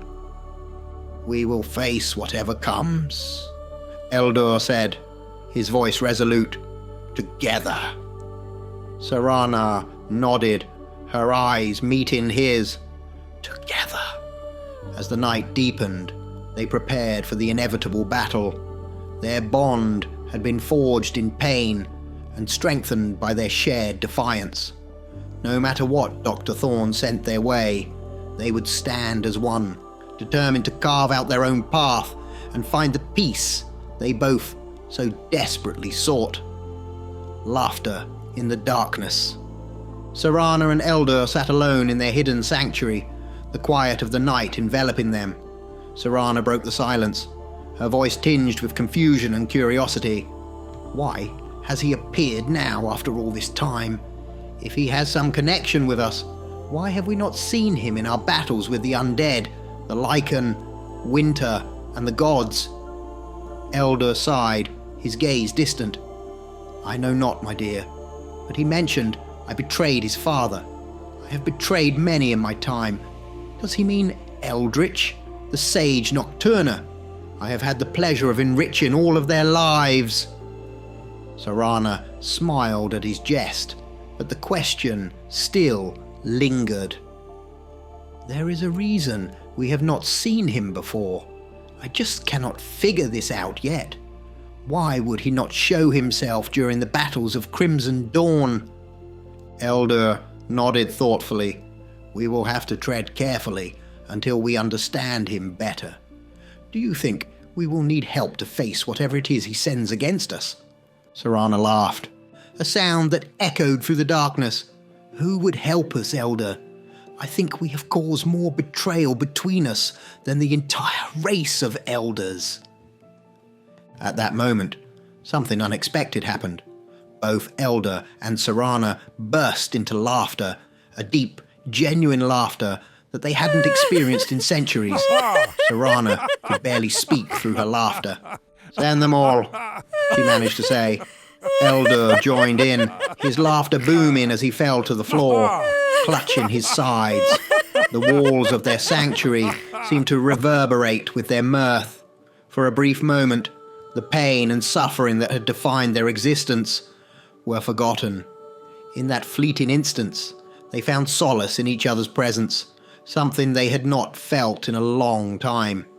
As their laughter subsided, they lay on the floor, still chuckling softly. Eldur looked over at Serana, his eyes filled with a rare warmth. "Only with you could I find such a moment of peace." Serana nodded, her smile lingering. "Our bond is something even Dr. Thorne cannot break. Together, we will face whatever comes our way." They sat up, the seriousness of their situation slowly returning, but tempered by the connection they had just reaffirmed. The question of Dr. Thorne's sudden appearance still loomed over them, but for now, they were ready to face it together.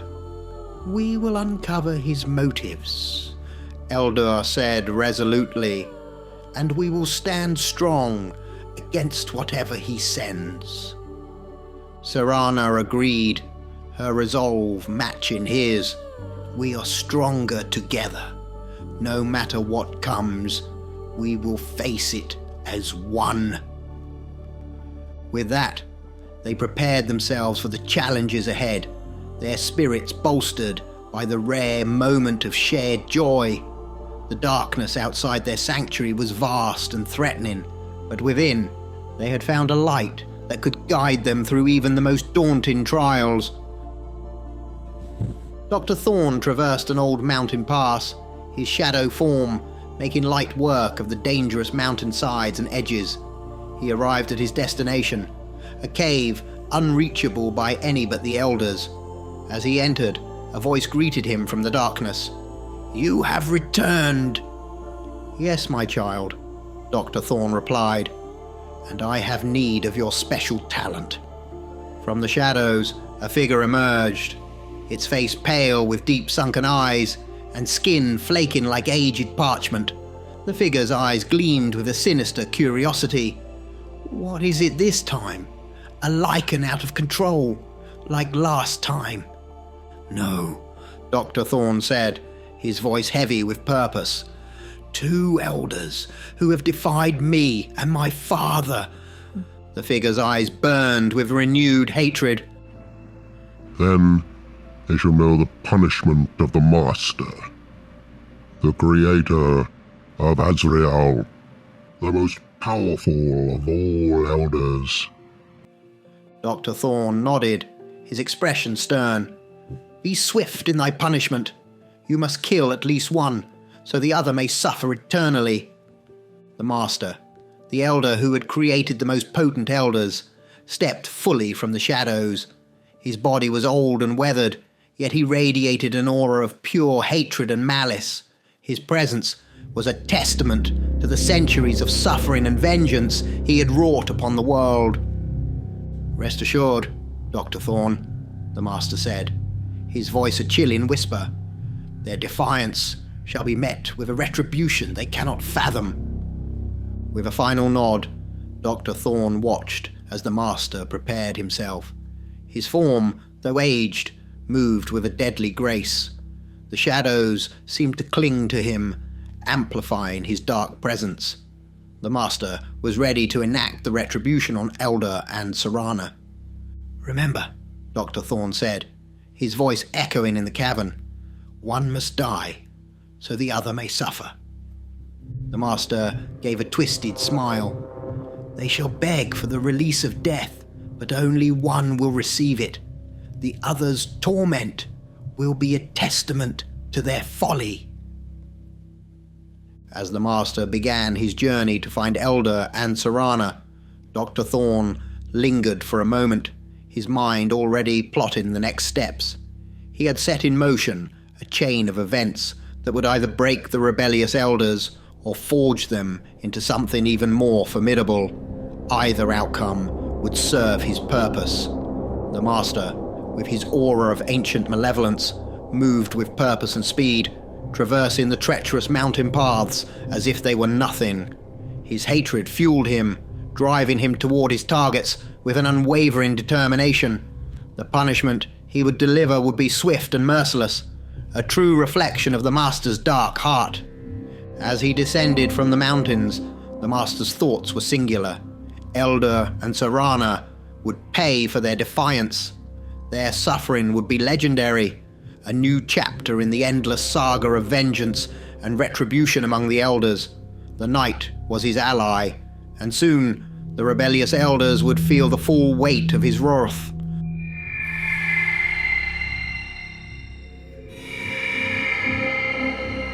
The battle with the master.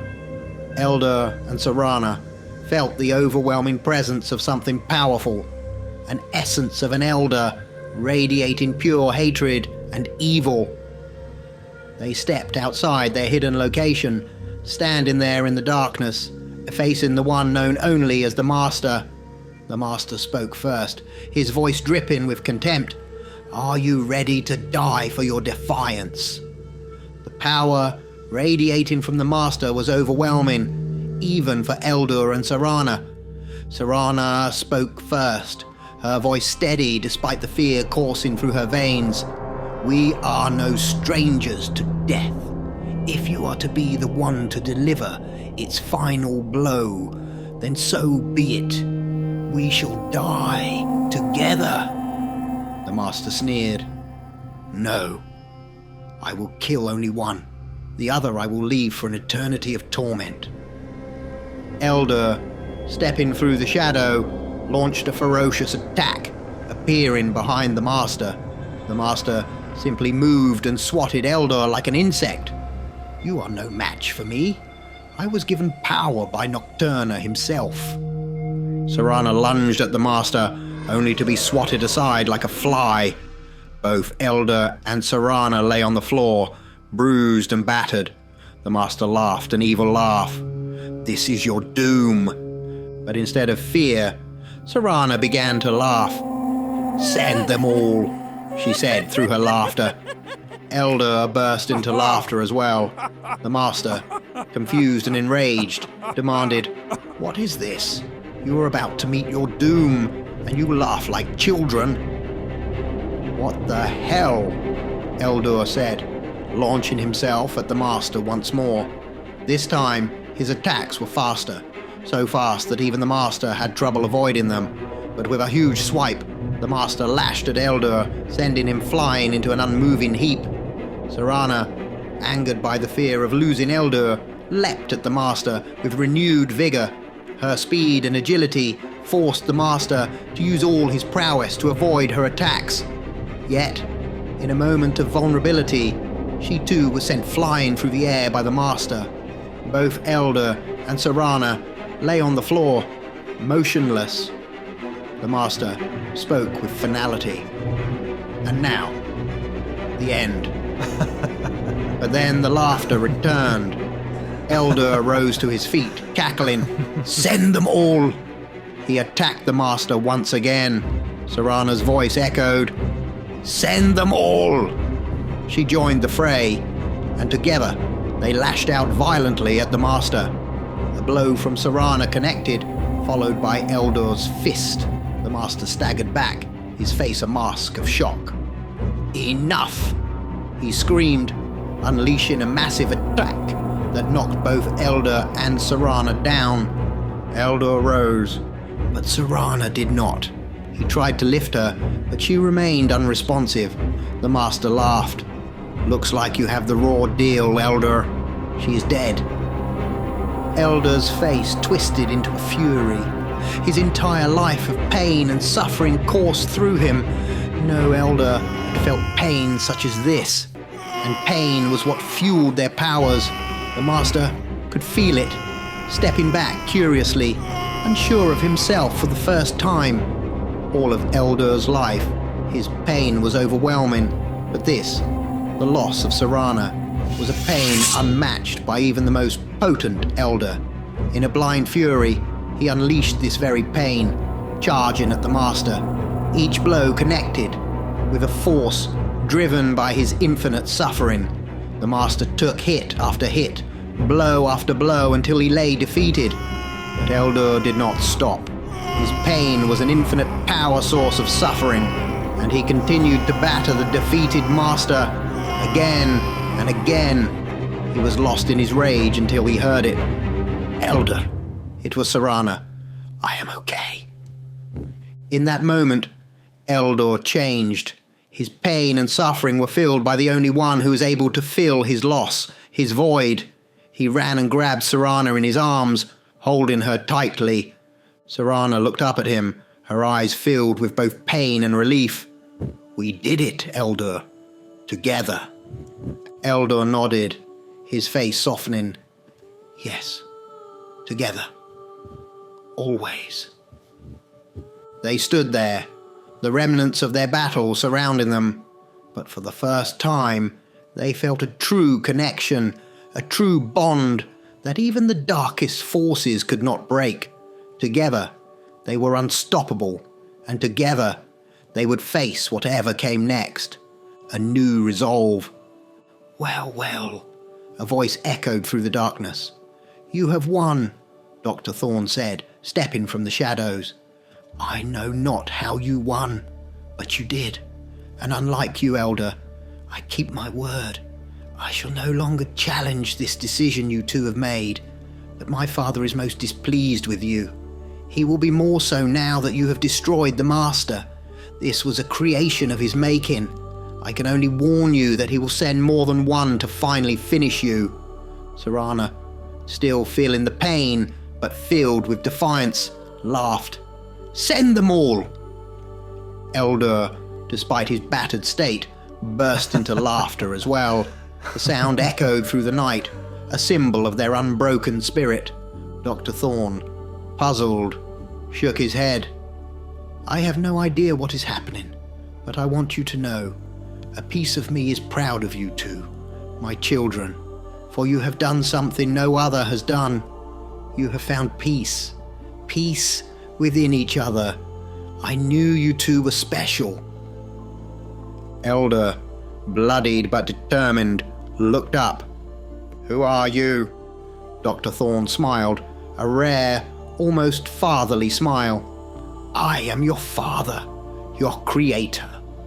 With that, he disappeared into the shadows, leaving a battered but resolute Eldur and Serana behind. As the night enveloped them, Serana looked at Eldur, her eyes filled with determination. "We will stand together, always," she said, her voice unwavering. Eldur nodded, his strength renewed by her presence. "No matter what comes, we face it side by side." Serana took his hand, their bond stronger than ever. "We have faced the worst, and we have survived. We are stronger together, Eldur. Let them come. We will make them regret underestimating us." Eldur squeezed her hand, a fierce light in his eyes. "Yes, together, we are unstoppable. We will face whatever challenges come our way, and we will prevail." They stood there, the remnants of their battle scattered around them, but they were not broken. They had found something more powerful than vengeance, each other. Their connection was a beacon in the darkness, guiding them forward. As dawn approached, they knew their fight was far from over. Dr. Thorne's warning echoed in their minds, but it only strengthened their resolve. They would face whatever came their way, and they would do it together. No force, no elder, no creature from the shadows could break their bond. Hand in hand, they walked away from the battlefield, ready for whatever the future held. They were Eldur and Serana, bound by pain and prepared to face the world side by side. Their journey was just beginning, and together they would forge a new path, one that defied the darkness and embraced the light within them. Greetings! It's Professor Shadow here, and I'd like to thank you personally for enjoying and watching the 3-part saga of Eldur and Serana. I'd heartedly like to thank you all for all of your shares, for your likes, for your comments. I created the Eldur and Serana saga for one reason, to show that although we did it through elders or vampires, I wanted to show that no matter how much pain we go through our lives, no matter that breakup or that business failure or that bill that can't be paid or that person that stabs you in the back or things just aren't going your way, each and every one of them is a pain, and pain is something that only makes us stronger. Just like the elders, the pain we feel through life grows us into the person we are today. If we look back to see all of the trouble and the trauma we've gone through our lives, each and every one of those pains have grown us into the person we are today. So no matter what's happening in your world today, always remember, whatever pain you're going through right now is only making you stronger. But beware. Maybe that pain that you overcome, that you fight for, will have someone knocking on your door by the name of Dr. Thorne. If you really enjoyed the saga of Eldur and Serana, then don't forget to subscribe and like the channel, share and comment on the videos, as it really does help me create more and more of this material just for you. Professor Shadow here. I'm going to be signing off and see you real soon.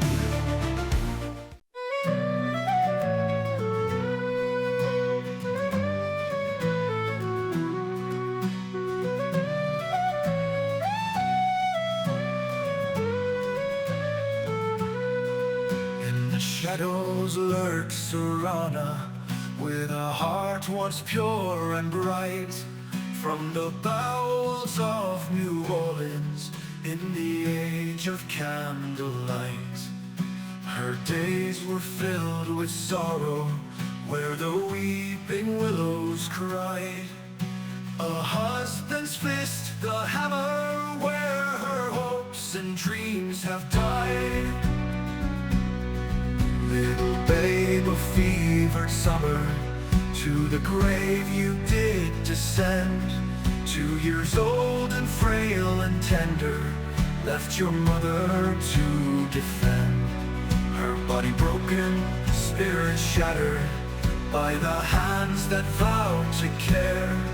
In the gloom of midnight's clutches, vengeance weaves its snare. Oh, lament for Serana, for the pain that she has known. In the bayou's deepest shadows, where the seeds of wrath have sown. Blood for blood and tear for tear, she'll reclaim what night has lost. From the ashes, darkest diamond rises, whispering the cost. Beneath southern crosses burning, in the hush of ages past, transformed by ancient curses, cursed to never rest at light. Her eternal hunger, endless seeking for the love night has lost. From the ashes, dark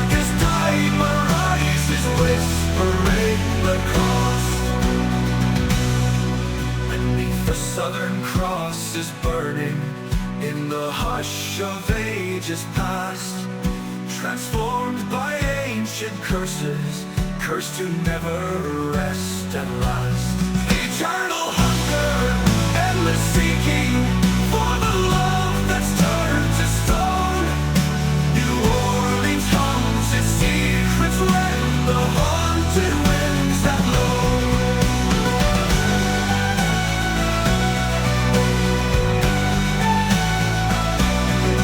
Husbands quiver, beg forgiveness in the arc of her cold gaze, but her heart's the shadow chasm where their pleas dissolve, erased.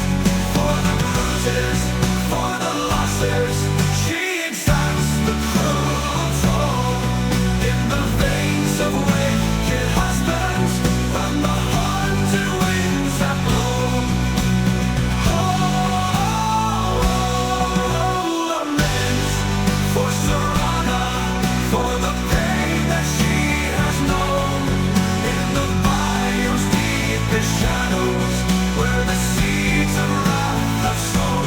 Blood for blood and tear for tear, she'll reclaim what night has lost. From the ashes, darkest diamond rises, whispering the cost.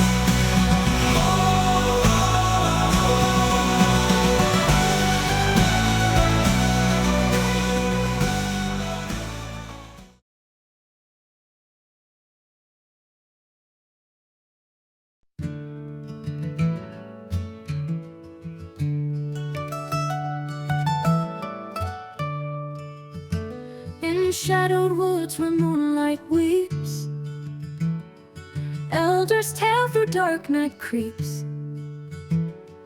Parents felled by bandits' hand, child sold cross a barren land. Chains of youth, the clang of steel, in war so cruelly learned to kneel. Battle lost, shamed and retreat, guarding scars that time can't beat. Oh, elder, veil of night, with a heart of endless fight. Wife and child beneath the ground, lost in pain and sorrow's sound. Oh, elder, veil of night, with a heart of endless fight. Wife and child beneath the ground, lost in pain and sorrow's sound. Witches marked, the townsfolk cried, anger burned where love had died. Lonely paths he traced and trod, cursed by man and left by God. Whispers dark through thickets cold, elders soul with vengeance sold. Blood of night and wind so wild, doomed to roam, revenge his child. Oh, elder, veil of night, with a heart of endless fight. Wife and child beneath the ground, lost in pain and sorrow's sound. Oh, elder, veil of night, with a heart of endless fight. Wife and child beneath the ground, lost in pain and sorrow's sound.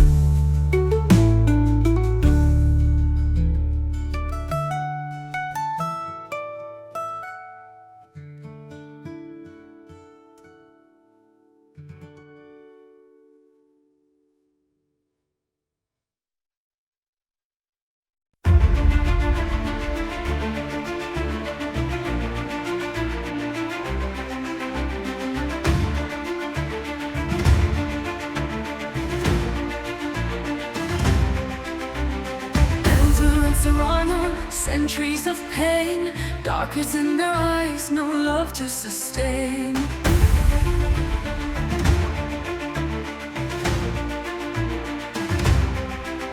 They find each other in the cold night air, two broken souls in their own despair.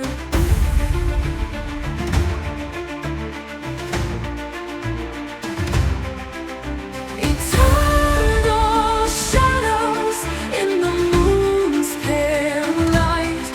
They face the greatest battle, ready for the fight.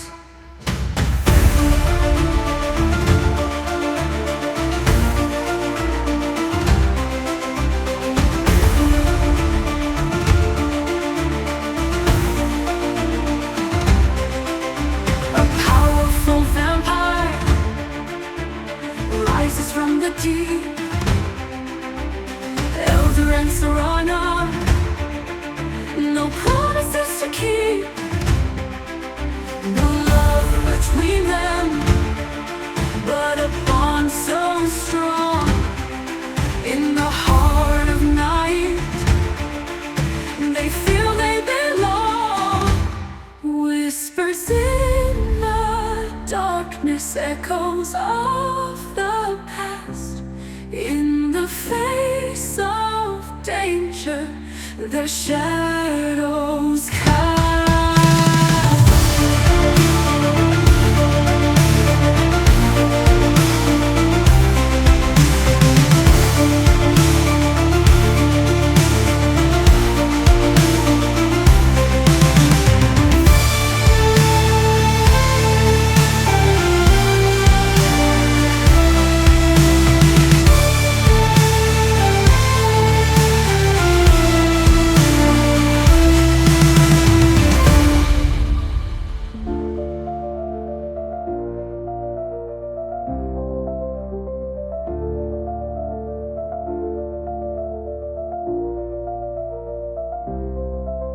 They find each other in the cold night air, two broken souls in their own despair. Eternal shadows in the moon's pale light. They face the greatest battle, ready for the fight. No love between them, but a bond so strong. In the heart of night, they feel they belong. Whispers in the darkness, echoes of the past. In the face of danger, their shadows cast.